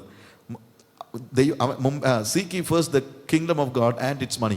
മുമ്പേ അവൻ്റെ രാജ്യവും അതിൻ്റെ പണവും അന്വേഷിപ്പിൻ. എന്നിട്ട് ഓരോ ചർച്ചും, അവിടെയുള്ള കെനിയയിലെ ഓരോ ചർച്ചും എന്ത് പഠിപ്പിക്കുന്നു എന്ന് ഈ ചെറുക്കൻ കൃത്യമായിട്ട് എഴുതി വെച്ചിട്ടുണ്ട്. അവിടെ ഞാൻ പറഞ്ഞല്ലോ, ഇത്രയും പാവങ്ങളുടെ സ്ഥലത്ത് ഒരു പൂള് പണിത് ഒരു ചർച്ചിൽ അവൻ പറഞ്ഞിരിക്കുകയാണ്, ഒരു ചർച്ചിലെ പൂള് പണിതിട്ടിട്ടുണ്ട്. ആ പൂള് പണിതിട്ടിട്ട് അതിൻ്റെ ആദ്യത്തെ 1 ഫീറ്റ് ഇറങ്ങണമെങ്കിൽ അവരുടെ 1000 ഷില്ലിങ്, രണ്ടാമത്തെ ഫീറ്റ് വരെ ഇറങ്ങണമെങ്കിൽ 2000 ഷില്ലിങ്, 3rd സ്റ്റെപ്പിലോട്ട് ഇറങ്ങണമെങ്കിൽ 4000 ഷില്ലിങ്. അനുഗ്രഹം കൂടി വരുമെന്ന് അങ്ങോട്ട് ഇറങ്ങുന്നതനുസരിച്ച് ഈ പാവം പിടിച്ച ആഫ്രിക്കക്കാർ കാശ് കൊടുത്തേച്ച് അനുഗ്രഹിക്കപ്പെടാനായിട്ട് ഈ കുളത്തിലിറങ്ങിച്ച് തിരിച്ചു പോരും. ഇതെല്ലാം അവൻ അതുപോലെ എഴുതിയിട്ടുണ്ട്. മുഴുവൻ കാര്യങ്ങളും നല്ല നീറ്റായിട്ട് എഴുതിയിട്ടുണ്ട്. എനിക്ക് ആദ്യം ഒരു സങ്കടം തോന്നി. പക്ഷേ എൻ്റെ ഒരു ഫ്രണ്ട് ഉണ്ട്, പുള്ളി പറഞ്ഞു എഴുതട്ടെ, ജനം മനസ്സിലാക്കട്ടെ, ഏറ്റവും കുറഞ്ഞത് ഇതൊക്കെയാണ് ഇവിടെ നടക്കുന്നതെന്നുള്ള അറിയട്ടെ, സത്യം എന്താണെന്നുള്ളത് ജനങ്ങൾ അറിയട്ടെ, വെറുതെ കബളിപ്പിക്കപ്പെടാതിരിക്കട്ടെ. എന്തുകൊണ്ട് മനുഷ്യൻ കളിപ്പിക്കപ്പെടുന്നത്? ഈ ആഫ്രിക്കക്കാരൻ്റെ പൈസ, പാവങ്ങളുടെ പൈസയും പിടിച്ചുകൊണ്ട്, ഇത് മറ്റ് പല കൺട്രീസിൽ നിന്ന് വന്നിട്ടുള്ള ആളുകളാണ്. ഇത് from Brazil or Nigeria, mostly from ബ്രസീലിൽ നിന്നൊക്കെ വന്ന് അവിടെ ചർച്ചസ് ഉണ്ടാക്കിയിരിക്കുകയാണ് അവന്മാരെല്ലാം. ഞാൻ പറഞ്ഞത്, ഈ ഒരു ടെംപ്റ്റേഷൻ നമുക്ക് പലപ്പോഴും ഉണ്ടാകാൻ സാധ്യതയുണ്ട്. എന്ത്? മനുഷ്യൻ അപ്പം കൊണ്ടാണ് ജീവിക്കുന്നത് എന്ന് വിശ്വസിക്കുവാനുള്ള ഒരു ടെംപ്റ്റേഷൻ. അതുകൊണ്ട് മനുഷ്യൻ്റെ ബോഡിലി നീഡ്സിന് വേണ്ടി, അതിനുവേണ്ടിയുള്ള ദൈവികമായ നമ്മുടെ ക്രൂശിൻ്റെ മാർഗത്തെ ഉപേക്ഷിച്ച് ശാരീരിക വിഷയങ്ങൾ കൈകാര്യം ചെയ്യാനും അതിനെ എംഫസൈസ് ചെയ്യാനും. ഞാൻ പറഞ്ഞല്ലോ, കർത്താവ് രോഗികളെ സൗഖ്യമാക്കുന്നു, കർത്താവ് തീർച്ചയായും പാവങ്ങളെ സഹായിക്കുന്നുണ്ട്. ഇതൊക്കെ ഞാൻ എക്സസൈസ് ചെയ്യുന്ന ആളാണ്, അല്ലാതെ ഞാൻ മാറി നിന്നൊന്നും പറയല്ല. ഐ പ്രേ ഫോർ ദ സിക്ക് people and people get healed. I pray when somebody is coming with possession and they are freed from their possession. ഇതെല്ലാം നമ്മുടെ ശുശ്രൂഷയിൽ നടക്കുന്ന കാര്യങ്ങളാണ്. പക്ഷേ അതൊക്കെ ഞാൻ അഡ്വർടൈസ് ചെയ്യാനൊന്നും ആഗ്രഹിക്കുന്നൊന്നുമില്ല. അഡ്വർടൈസ് ചെയ്യുന്നത് മാത്രമല്ല, അപ്പോഴും എനിക്കറിയാം അവർ നിലനിൽക്കണമെങ്കിൽ എന്തുണ്ടായാലേ പറ്റുള്ളൂ, അവർക്ക് യേശുവിനെ കൊടുത്താലേ പറ്റുള്ളൂ, വചനം കൊടുത്താലേ പറ്റുള്ളൂ. അതുകൊണ്ട് കർത്താവ് പറയാണ്, man shall not live by bread alone but by every word that proceeds from the mouth of the Lord. മനുഷ്യൻ അപ്പം കൊണ്ട് മാത്രമല്ല, അപ്പം വേണ്ടെന്നല്ല പറഞ്ഞത്, മനുഷ്യൻ അപ്പം കൊണ്ട് മാത്രം ജീവിക്കുന്നില്ല. മനുഷ്യൻ ജീവിക്കുന്നത് എന്തുകൊണ്ട് കൂടെയാണ്? ദൈവത്തിൻ്റെ വചനം കൊണ്ടും അവൻ ജീവിക്കുന്നു എന്നും എഴുതിയിരിക്കുന്നുവല്ലോ. Every word that proceeds from the mouth of the lord enlivens me. അതെന്നെ ജീവിപ്പിക്കുന്നു. ശരിക്കും ഈ വാക്യം എന്നെ ഒത്തിരി സ്വാധീനിച്ചിട്ടുണ്ട്. എന്തെന്ന് ചോദിച്ചാൽ, എൻ്റെ പുത്രത്വത്തിൻ്റെ ഉറപ്പെന്താണെന്നാണ് കർത്താവ് ഇവിടെ പറയുന്നത്. What is my assurance about my sonship? ഞാൻ ദൈവത്തിൻ്റെ പുത്രനാണ് എന്നുള്ളതിൻ്റെ ഉറപ്പെന്താണ്? ഞാൻ ദൈവത്തിൻ്റെ പുത്രനാണെന്നുള്ളതിൻ്റെ ഉറപ്പ് ഞാൻ പ്രാർത്ഥിക്കുമ്പോൾ അത്ഭുതം നടക്കുന്നതല്ല എന്നാണ് നമ്മുടെയൊക്കെ പൊതുവേ ഉള്ള ചിന്ത. ഞാനങ്ങോട്ട് കൈവെക്കുമ്പോൾ ഉടനെ രോഗികൾ സൗഖ്യമായാൽ അതിൻ്റെ അർത്ഥം ഞാനും കർത്താവുമായിട്ടുള്ള ബന്ധം വളരെ നീറ്റാണെന്ന്. പക്ഷെ കർത്താവ് പറഞ്ഞു അല്ല. എന്താണ്? The word that proceeds from the mouth of the Lord, if it reaches you and if it enlivens you, you are a child of God. ദൈവത്തിൻ്റെ വായിൽ നിന്ന് പുറപ്പെടുന്ന വചനം അത് നിന്നിൽ എത്തുകയും നിന്നെ ജീവിപ്പിക്കുകയും ചെയ്യുന്നുണ്ടെങ്കിൽ നീ ദൈവത്തിൻ്റെ മകനാണ്. ദൈവത്തിൻ്റെ പുത്രത്വത്തിൻ്റെ ഉറപ്പ് ദൈവവുമായിട്ടുള്ള പ്രോപ്പർ കമ്മ്യൂണിക്കേഷനാണ്. ഞാനും ദൈവവുമായിട്ട് പ്രോപ്പറായിട്ട് കമ്മ്യൂണിക്കേഷൻ ഉണ്ടെങ്കിൽ മാത്രമേ എനിക്ക് ഉറപ്പ് പറയാൻ പറ്റുള്ളൂ ഞാൻ ദൈവത്തിൻ്റെ പുത്രനാണ് അല്ലെങ്കിൽ ദൈവത്തിൻ്റെ മകനാണെന്നുള്ളത്. And you know what happens if I'm a child of God? You know what happens when God speaks I hear it and that becomes life in me. എന്നിൽ അത് എന്തായിത്തീരുന്നു? ജീവനായി പരിണമിക്കുന്നു. അത് ജീവനായി പരിണമിക്കുന്നു. That is very much important. പലപ്പോഴും വചനം അക്ഷരമായിട്ട് മാത്രമേ ഇന്ന് വിശ്വാസ സമൂഹത്തിലേക്ക് കടന്നുകൂടുന്നുള്ളൂ. വി നോ ദ ഡോക്ട്രിൻ, അത് തന്നെ ഇല്ല. അറിയാമെങ്കിലും മാക്സിമം അറിയാവുന്നത് ഡോക്ട്രിനാണ്, ഉപദേശമാണ്. ഉപദേശം അറിയണം, തീർച്ചയായും ഉപദേശം അറിയണം. പക്ഷേ ഉപദേശം ജീവനാകുമ്പോഴേ പിതൃപുത്ര ബന്ധം സമ്പൂർണ്ണമാകുന്നുള്ളൂ. You understand the difference? നമ്മൾ കംപ്ലീറ്റ് ആയിട്ടുള്ള ഉപദേശങ്ങൾ പഠിച്ചു വെച്ചാലും നമ്മുടെ ഒരു കഴിഞ്ഞ തലമുറയിൽ ഒരു ടെൻഡൻസി ഉണ്ടായിരുന്നു. നമ്മളെപ്പോഴും പറയും, ബ്രദറെ, ചിലപ്പോൾ നമുക്കൊരു ചിന്തയുണ്ട് ജീവിതത്തെക്കാൾ വലുതാണ് ഉപദേശമെന്ന്. ഒരു പാസ്റ്റർ ഒരിക്കൽ പറഞ്ഞത്, എൻ്റെ ഫ്രണ്ട് പോൾസൺ, ഞങ്ങൾ ഒരുമിച്ച്, ഇപ്പോഴല്ല, maybe 20 years back we were together for a Bible study. അപ്പോൾ പാസ്റ്റർ ഈ പോൾസനോട് ഒരു പ്രാവശ്യം പറഞ്ഞു, ബ്രദറെ, നമ്മൾ വാസ്തവത്തിൽ ഭാഗ്യമുള്ളവരാ പെന്തിക്കോസുകാരെ. കാരണം ദൈവത്തിനൊരു പ്രത്യേകതയുണ്ട്. ജീവിതത്തിലൊരു തെറ്റ് പറ്റിയാലും ദൈവം ക്ഷമിക്കും. പക്ഷേ ഉപദേശത്തിലൊരു തെറ്റ് പറ്റിക്കഴിഞ്ഞാൽ ദൈവം ക്ഷമിക്കത്തില്ല ബ്രദറെ. നമുക്ക് കൃത്യമായ ഉപദേശം ദൈവം തന്നിരിക്കുന്നത് കൊണ്ട് നമുക്ക് കർത്താവിന് സ്തോത്രം ചെയ്യാം. എന്താ അതിൻ്റെ അർത്ഥം? വേദപുസ്തകം അതുപോലെ ഉപദേശപരമായി നന്നായിട്ട് വിശ്വസിച്ചിട്ട് ഞാൻ ചില കള്ളത്തരം കാണിച്ചാലും കള്ളക്കടത്ത് നടത്തിയാലും കരിഞ്ചന്ത ചെയ്താലും വ്യഭിചാരം ചെയ്താലും ഒന്നും അതൊക്കെ ദൈവം കണ്ണടയ്ക്കും. പക്ഷേ ഉപദേശം ശരിയാണെങ്കിൽ ബാക്കിയുള്ളതൊക്കെ കണ്ണടയ്ക്കുമെന്നല്ലേ അതിൻ്റെ അർത്ഥം? പിന്നെ നമ്മൾ എത്ര വിശുദ്ധമായിട്ട് ജീവിച്ചാലും കർത്താവിൻ്റെ വരവിന് ശേഷം ഇവിടെ നടക്കുന്ന 7 വർഷത്തിനിടയ്ക്ക് 3.5 കൊല്ലം കഴിയുമ്പോൾ വരുന്ന, അല്ലെങ്കിൽ യുദ്ധത്തിനകത്ത് അർമഗദോൻ യുദ്ധത്തിൽ സൈന്യം വരുന്നത് ചൈനയിൽ നിന്നാണോ റഷ്യയിൽ നിന്നാണോ എന്നുള്ളത് ചൈനയിൽ നിന്നായിപ്പോയാൽ തീർന്നു, എൻ്റെ രക്ഷ നഷ്ടപ്പെട്ടു. അല്ലേ? എന്തോ നമ്മുടെയൊക്കെ ചിന്ത. ദൈവത്തെക്കുറിച്ച് നമ്മൾ എന്താ ചിന്തിച്ചിരിക്കുന്നത്? See, the word, വചനം എന്തായി തീരണം? ജീവനായി തീരണം. എനിക്ക് രൂപാന്തരം ഉണ്ടാക്കണം, ജീവനായി തീരണം. ഇന്ന് പലപ്പോഴും ബൈബിൾ ക്ലാസ്സുകൾ എന്ന് പറയുമ്പോൾ തന്നെ പലതും ജീവനാകുന്നില്ല. നമുക്ക് അറിവ് വർദ്ധിപ്പിക്കുന്ന ചില ആളുകൾ പറയുമല്ലോ, കഴിഞ്ഞ പ്രാവശ്യം വന്ന പാസ്റ്റർ സമാപന കൂടാരത്തെക്കുറിച്ച് പറഞ്ഞു, അദ്ദേഹം 48 കൂട്ടം കാര്യങ്ങളാണ് പറഞ്ഞത്. എന്നാൽ ഈ പാസ്റ്റർ അങ്ങനല്ല, അദ്ദേഹം 56 കൂട്ടം കാര്യങ്ങൾ സമാപന കൂടാരത്തെക്കുറിച്ച് പറഞ്ഞു. എന്തൊരു സന്തോഷമാണെന്നറിയത്തില്ലേ? മറ്റേത് 48 കൂട്ടം കാര്യമേ പറഞ്ഞുള്ളൂ, ഇദ്ദേഹം 56 കൂട്ടം കാര്യം പറഞ്ഞു. അതുകൊണ്ട് ഇത് ഭയങ്കര ബൈബിൾ ക്ലാസ്സാണ്. ഇതാണോ വാസ്തവത്തിൽ ദൈവം ഉദ്ദേശിക്കുന്നത്? You know what Jesus said? The word that proceeds from the mouth of the Lord, that enlivens me. അതെന്നെ ജീവിപ്പിക്കുന്നു. പ്രിയമുള്ളവരെ, ദൈവത്തിൻ്റെ വചനം നിങ്ങൾക്ക് ജീവനാകുന്നുണ്ടോ? ഈ വചനം നിങ്ങൾക്ക് ജീവനാകുന്നില്ലെങ്കിൽ നിങ്ങൾ ദൈവത്തിൻ്റെ പുത്രനാണെന്ന് പറഞ്ഞിട്ട് അർത്ഥമൊന്നുമില്ല. എങ്ങനെയാണ് ഞാൻ ദൈവത്തിൻ്റെ മകനാണെന്ന് അറിയുന്നത്? നമ്മൾ ശരിക്കും കൊരിന്ത്യൻസിൽ റോമൻസ് ചാപ്റ്റർ 8 കർത്താവ് പറയുന്നതായ റോമൻസ് ചാപ്റ്റർ 8 അതിൻ്റെ 15 and 16 വായിക്കുമ്പോഴത്തേക്ക് നമ്മളവിടെ പൗലോസ് പറയുന്നതായ ഒരു കാര്യമുണ്ട്. എന്താ? നാം ദൈവത്തിൻ്റെ മക്കൾ എന്ന് ആത്മാവ് താനും ആത്മാവോട് സാക്ഷ്യം പറയുന്നു. നമ്മുടെ ഹൃദയത്തിൻ്റെ ആഴത്തിൽ ഏറ്റവും നമ്മുടെ അന്തരാത്മാവിൽ ദൈവത്തിൻ്റെ വാക്കുകൾ എന്നോട് കമ്മ്യൂണിക്കേറ്റ് ചെയ്യുമ്പോൾ ദൈവത്തിൻ്റെ ആത്മാവ് എന്നോട് പറഞ്ഞുകൊണ്ടിരിക്കുകയാണ്, U are my child, U are my child. ആ ഒരു ബോധ്യം ഉണ്ടാകുന്നില്ലെങ്കിൽ, ആ ഒരു അനുഭവം നമുക്കുണ്ടാകുന്നില്ലെങ്കിൽ, യുനോ നമ്മുടെ ലൈഫ് ഭയങ്കര ഡള്ളാണ്. എന്തുകൊണ്ടാണ് ഇന്ന് വിശ്വാസികളുടെ ജീവിതം ഭയങ്കര ഡള്ളാകുന്നത്? എന്തുകൊണ്ടാണ് ഇന്നത് ജോയ് ഇല്ലാത്തത്? എന്തുകൊണ്ടാണ് സന്തോഷമില്ലാത്തത്? വിശ്വാസികളുടെ ഇന്നത്തെ ഒരു വലിയ പ്രശ്നം അതാണ്. ഒരു സന്തോഷമില്ല. എന്തുകൊണ്ട്? അവർക്ക് ദേ ഡി don't have a proper communication with their father. അതുകൊണ്ട് നമുക്ക് ദൈവവുമായിട്ടുള്ള കമ്മ്യൂണിക്കേഷൻ ആവശ്യമാണ്. അതാണ് നമ്മുടെ ഉറപ്പ്. അല്ലാതെ അത്ഭുതമല്ല നമ്മൾ ദൈവത്തിൻ്റെ പുത്രന്മാരാണ് എന്നുള്ളതിൻ്റെ ഉറപ്പ്. എന്ത്? എൻ്റെ ആത്മാവും ദൈവത്തിൻ്റെ ആത്മാവും തമ്മിൽ പ്രോപ്പർ കമ്മ്യൂണിക്കേഷൻ ഉണ്ടാകണം. ദൈവത്തിൻ്റെ വായിൽ നിന്ന് വരുന്ന ഓരോ വചനവും എനിക്ക് എന്തായിത്തീരണം? ജീവനായിത്തീരണം. അതാണ് നമുക്ക് ആവശ്യമായിരിക്കുന്ന ഏറ്റവും വലിയ കാര്യം. But by every word that proceeds from the mouth of the Lord. Man shall not live by bread alone, but by every word that proceeds from the mouth of the Lord. ദൈവത്തിൻ്റെ വായിൽ നിന്ന് വരുന്ന സകല വചനം കൊണ്ടും അവൻ ജീവിക്കുന്നു.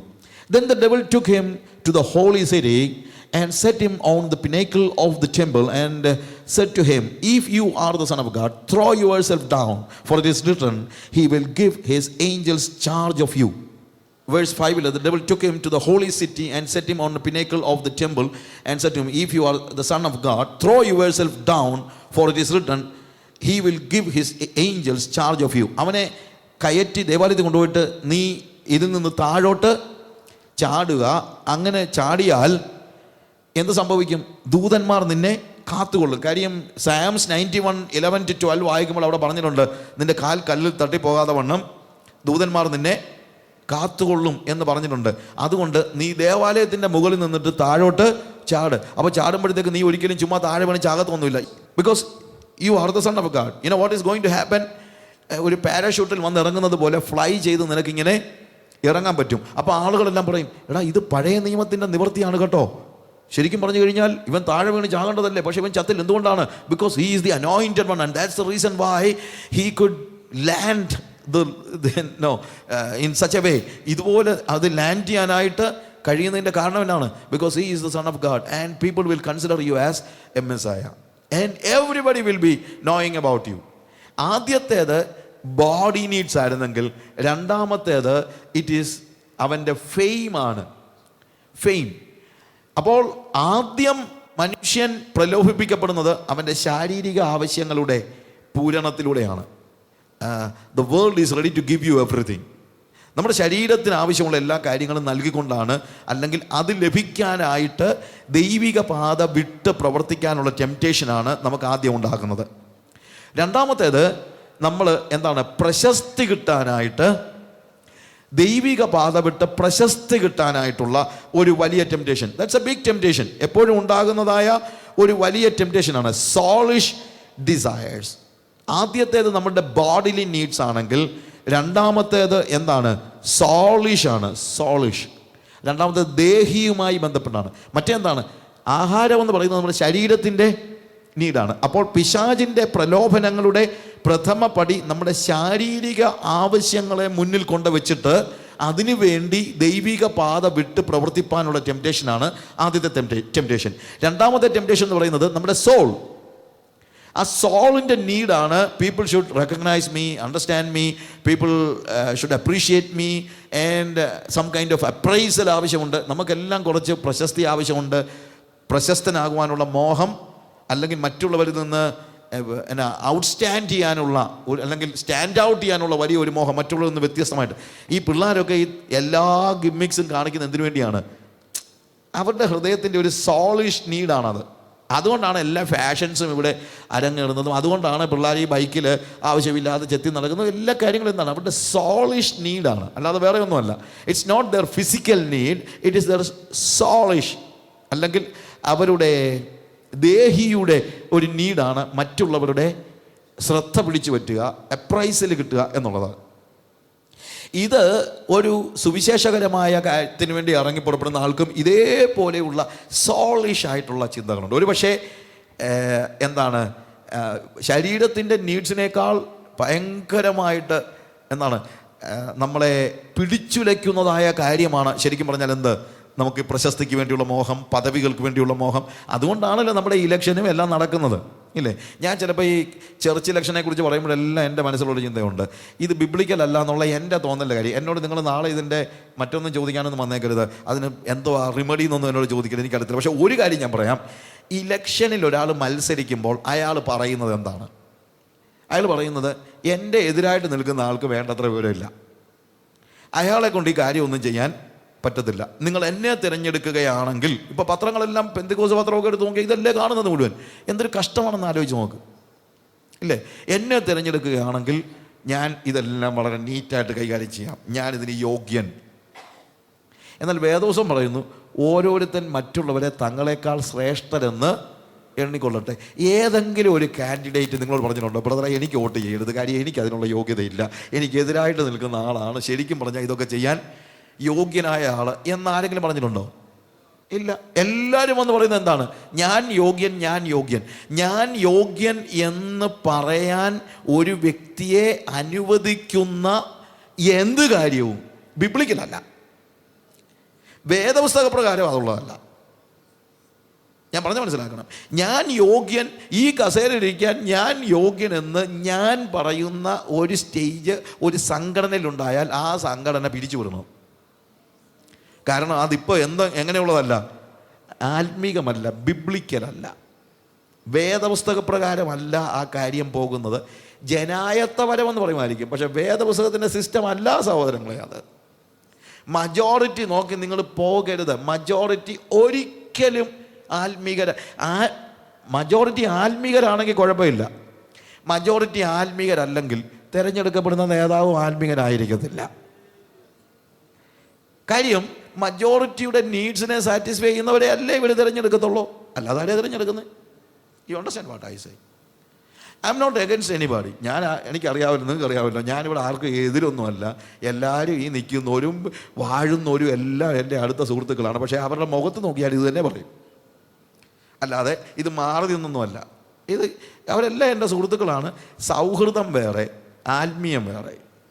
കൂട്ടൊക്കെ എത്ര ഇതായിട്ടുള്ളവരുമായിട്ട് ഞാൻ ഒരിക്കലും ഒരാൾ എൻ്റെ ഫ്രണ്ടാണെങ്കിൽ അയാൾ എന്നും എൻ്റെ ഫ്രണ്ടാണ്. അത് ഞാൻ പഠിച്ചിട്ടുള്ള, താൻ സ്നേഹിക്കുന്നവരെ അവസാനത്തോളം സ്നേഹിച്ചു എന്ന് വേദപുസ്തകത്തിൽ കർത്താവിനെ കുറിച്ച് യോഹന്നാൻ പറഞ്ഞൊരു വാക്യം വായിച്ചതിന് ശേഷം എൻ്റെ മനസ്സിലുണ്ടായ ഒരു ചിന്തയാണ്, if you start loving A person, അവൻ എന്ത് കാണിച്ചാലും അവനെ സ്നേഹിക്കണമെന്ന് ഞാൻ പഠിച്ചിട്ടുണ്ട്.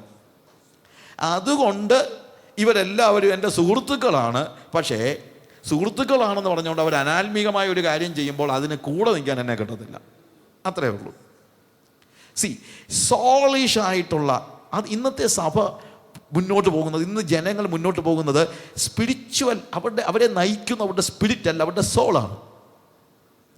അവരുടെ ശരീരമായിരുന്ന ഒരു സമയം ഉണ്ടായിരിക്കാം, ശരീരത്തിൻ്റെ നീഡ്സ് അതിപ്പോഴും ഉണ്ട്, ഇല്ലെന്ന് ഞാൻ പറയുന്നില്ല. അതുകൊണ്ട് പ്രലോഭനങ്ങൾ വരുന്ന ആദ്യത്തെ ഘടകമെന്ന് പറയുന്നത് എന്താണ്?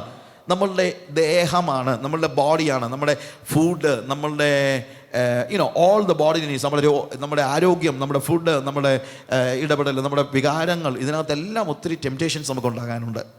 It is there. കാര്യം നമ്മുടെ ബോഡി ഒരു ഫിസിക്കൽ റിയാലിറ്റി ആയതുകൊണ്ട് അത് കുറച്ചുകൂടെ സ്ട്രോങ് ആയിട്ട് നമുക്ക് ഫീൽ ചെയ്യും. നമ്മുടെ ശരീരത്തിനുണ്ടാകുന്നത് പോലെ ഒരിക്കലും നമുക്ക് എന്ത് ചെയ്യത്തില്ല, മറ്റുള്ള ഒരു ദേഹി പോലും രണ്ടാമത്തെ കാര്യമേ വരത്തുള്ളൂ. ദേഹിയിൽ വരുന്നത് രണ്ടാമത്തെ കാര്യം എന്ന് പറയുമ്പോഴത്തേക്ക് നമുക്ക് പ്രശസ്തനാകാനുള്ള മോഹം, ജ്ഞാനം പ്രാപിക്കാനുള്ള മോഹം, ഇതെല്ലാം ദേഹിയുടേതാണ്. അറിവ് സമ്പാദിക്കാനുള്ള മോഹം, കൂടുതൽ അറിവ് നേടാനുള്ള മോഹമൊക്കെ ശരിക്കും പറഞ്ഞു കഴിഞ്ഞാൽ എന്താണ്? It is സോളിഷ്. സ്പിരിറ്റ് എന്ന് പറയുന്നത് എൻറ്റയർലി ഡിഫറെൻ്റ് ആണ്. സ്പിരിറ്റിന് ആരുമായിട്ടേ കമ്മ്യൂണിക്കേഷൻ ഉള്ളൂ? ദൈവമായിട്ട് മാത്രമേ കമ്മ്യൂണിക്കേഷൻ ഉള്ളൂ. അതുകൊണ്ട് സ്പിരിറ്റ് എപ്പോഴും നമ്മളെ ഉത്സാഹിപ്പിക്കുന്നതും ചെയ്യിക്കുന്നതും എല്ലാം സ്പിരിച്വൽ റിയാലിറ്റീസിനെയാണ്. That is something different. അപ്പോൾ ഈ സോളാണ് ഇന്നത്തെ വില്ലൻ എന്ന് പറയുന്നത്. ഇന്ന് സഭയിൽ അടക്കി വാഴുന്നത് സോൾ, ദേഹിയാണ്. അതുകൊണ്ട് എന്താണ് ഇവിടെ യേശുവിനോട് ഇവൻ പറയുകയാണ്, നിനക്ക് പ്രശസ്തനാകുവാൻ ഏറ്റവും നല്ലത് ക്രൂശിക്കപ്പെടുകയൊന്നുമല്ല. നിനക്ക് പ്രശസ്തനാകാനുള്ള ഏറ്റവും നല്ല മാർഗം ഒരു ഭയങ്കര അത്ഭുതം കാണിക്കും. എന്ത്? അത് എവിടെ? എല്ലാവരുടെയും മുന്നിൽ. ഇവിടെ ഇപ്പം മരുഭൂമിയിൽ കല്ലപ്പമായി തീർന്ന എല്ലാവരും കാണത്തില്ലായിരിക്കും. അതുകൊണ്ട് മറ്റുള്ളവരും മനസ്സിലാക്കണം എന്ത്? നീ ദൈവപുത്രൻ ആണെന്ന്. ആദ്യത്തെ പ്രലോഭനം എന്തായിരുന്നു ചോദിച്ചു കഴിഞ്ഞാൽ, അവൻ തന്നെ മനസ്സിലാക്കണമായിരുന്നു ഞാൻ ദൈവപുത്രനാണെന്ന്. അതൊരു എന്താണ്? യേശുവിനോട് പറയാണ്, how can you know that you are the child of God or you are the son of God? നിനക്കെങ്ങനെ ഉറപ്പിക്കാം നീ ദൈവത്തിൻ്റെ പുത്രനാണെന്ന്? എങ്ങനെ ഉറപ്പിക്കാം? ഈ കല്ല് അപ്പമായി തീരുന്നത് കൊണ്ട് നിനക്കുറപ്പിക്കാം നീ ദൈവപുത്രനാണെന്ന്. കർത്താവ് പറഞ്ഞു, അതിനുവേണ്ടി എനിക്ക് ഈ ഗിമ്മിക്സ് ഒന്നും ആവശ്യമില്ല. എനിക്കറിയാം ഞാൻ ദൈവപുത്രനാണെന്ന്. കാര്യം എൻ്റെ പിതാവ് ഞാനുമായിട്ട് പ്രോപ്പർ കമ്മ്യൂണിക്കേഷൻ ഉണ്ട്, അത് മതി, എനിക്ക് ഉറപ്പുണ്ട്. എന്നാൽ പിശാച് പറയുന്നത്, നിനക്കുറപ്പുണ്ടായാൽ പോരാല്ലോ, മറ്റുള്ളവരുടെ മനസ്സിലാക്കണമല്ലോ നീ ദൈവപുത്രനാണെന്നുള്ളത്. പണ്ടൊരു സ്റ്റോറി ഇങ്ങനെ പറഞ്ഞിട്ടുണ്ട്. ഒരു സൈക്യാട്രിക് പ്രോബ്ലം ഉള്ള ഒരാൾ, അയാളുടെ ഒരു ചിന്ത ഇയാൾ എലിയാണെന്നാണ്. ഇത് എലിയാണെന്നാണ് ഇയാൾ ചിന്തിക്കുന്നത്. ഞാനൊരു മനുഷ്യനല്ല, ഞാൻ ആരാണ്? എലിയാണ്. അപ്പോൾ ഇത് പ്രശ്നം ഉണ്ടാകുന്ന എപ്പോഴാണെന്ന് ചോദിച്ചു കഴിഞ്ഞാൽ, പൂച്ച കാണുമ്പോൾ ഇയാൾ പൂച്ചയിൽ നിന്ന് രക്ഷപ്പെടാനായിട്ട് മേശപ്പുറത്ത് ചാടി കയറും. പൂച്ച ചെല്ലുന്ന സ്ഥലത്തോട് അടുക്കത്തില്ല, ഓടി എവിടെങ്കിലുമൊക്കെ കയറിയിരിക്കും. ഒടുവിൽ ഇവൻ്റെ സുഹൃത്തുക്കളെല്ലാം കൂടെ ഇവനെ വിളിച്ചുകൊണ്ട് ഒരു സൈക്യാട്രിസ്റ്റിൻ്റെ അടുത്ത് കൊണ്ടുപോയി. അയാൾ ഇയാളെ കൗൺസിൽ ചെയ്ത് കുറച്ച് മണിക്കൂറെടുത്ത് ഇയാളെ കൊണ്ട് സമ്മതിപ്പിച്ചു, ഇവൻ എലിയല്ല മനുഷ്യനാണ്. അപ്പോൾ ഇയാൾ സമ്മതിച്ചു, ഞാൻ മനുഷ്യനാണെന്ന് സമ്മതിച്ച് ഇയാൾ ചോദിച്ചു, മനുഷ്യനായോണ്ടല്ലേ നീ സംസാരിക്കുന്നത്? എലി സംസാരിക്കുന്ന പോലെ നീ കരയുന്നില്ലല്ലോ, എലി കരയുന്ന പോലെ അല്ലല്ലോ നീ കരയുന്നത്, നീ മനുഷ്യൻ സംസാരിക്കുന്ന പോലെയല്ലേ മനുഷ്യൻ സംസാരിക്കുന്നത്, നീ രണ്ട് കാലല്ലല്ലോ നടക്കുന്നത്. ഇങ്ങനെ 1000 ചോദ്യങ്ങളെല്ലാം ചോദിച്ച് ഇയാളെ ഒടുവിൽ സമ്മതിച്ചു, ശരിയാ ഡോക്ടറെ, ഞാൻ എലിയല്ല, ഞാൻ മനുഷ്യനാണ്. ഇങ്ങനെ സമ്മതിച്ചെല്ലാം വളരെ ഒരു ചായയൊക്കെ കുടിച്ചുകൊണ്ടിരിക്കുകയാണ് ഇവർ, ഡോക്ടറും പേഷ്യൻറ്റും കൂടെ. ഉടനെയാണ് സൈക്യാട്രിസ്റ്റിൻ്റെ പൂച്ച അതുവഴി വന്നത്. ഇയാൾ പെട്ടെന്ന് ചാടി കയറി മേശപ്പുറത്ത് കയറിയിരുന്നപ്പോഴത്തേക്ക് ഡോക്ടർ ചോദിച്ചു, എടോ താൻ 1 മിനിറ്റിന് മുമ്പേ പറഞ്ഞില്ലേ താൻ എലിയല്ല താൻ മനുഷ്യനാണെന്ന്? തനിക്കറിയത്തില്ല താൻ എലിയല്ല താൻ മനുഷ്യനാണെന്ന്? ഡോക്ടറെ, എനിക്കറിയാം ഞാൻ എലിയല്ല ഞാൻ മനുഷ്യനാ. പിന്നെ താൻ ഇതിനെ മേശപ്പുറത്ത് കയറിയേ? അല്ല, എനിക്കറിയാമെങ്കിലും പൂച്ചയ്ക്ക് അതറിയത്തില്ലല്ലോ. ഇതുപോലെ പിശാച് പറഞ്ഞു, നീ ദൈവപുത്രനാണെന്നൊക്കെ നിനക്കറിയാം, പക്ഷെ ജനങ്ങൾക്കറിയത്തില്ലല്ലോ. ഇത് നമ്മുടെ എല്ലാം പ്രശ്നമാണ്. നമ്മുടെ ആത്മീയത മറ്റുള്ളവരുടെ മുമ്പിൽ തെളിയിക്കാനുള്ള വലിയ പ്രലോഭനം എപ്പോഴും നമുക്കുണ്ട്. ഞാൻ ആത്മീയനാണെന്നുള്ളത് എനിക്കറിഞ്ഞാൽ പോരാല്ലോ, മറ്റുള്ളവരോടൊന്ന് അറിയണമല്ലോ. ഞാൻ സ്പിരിച്വൽ ആണെന്നുള്ളത് അറിയണമല്ലോ, ഞാൻ ദൈവപുത്രനാണെന്നുള്ളത് അറിയണമല്ലോ.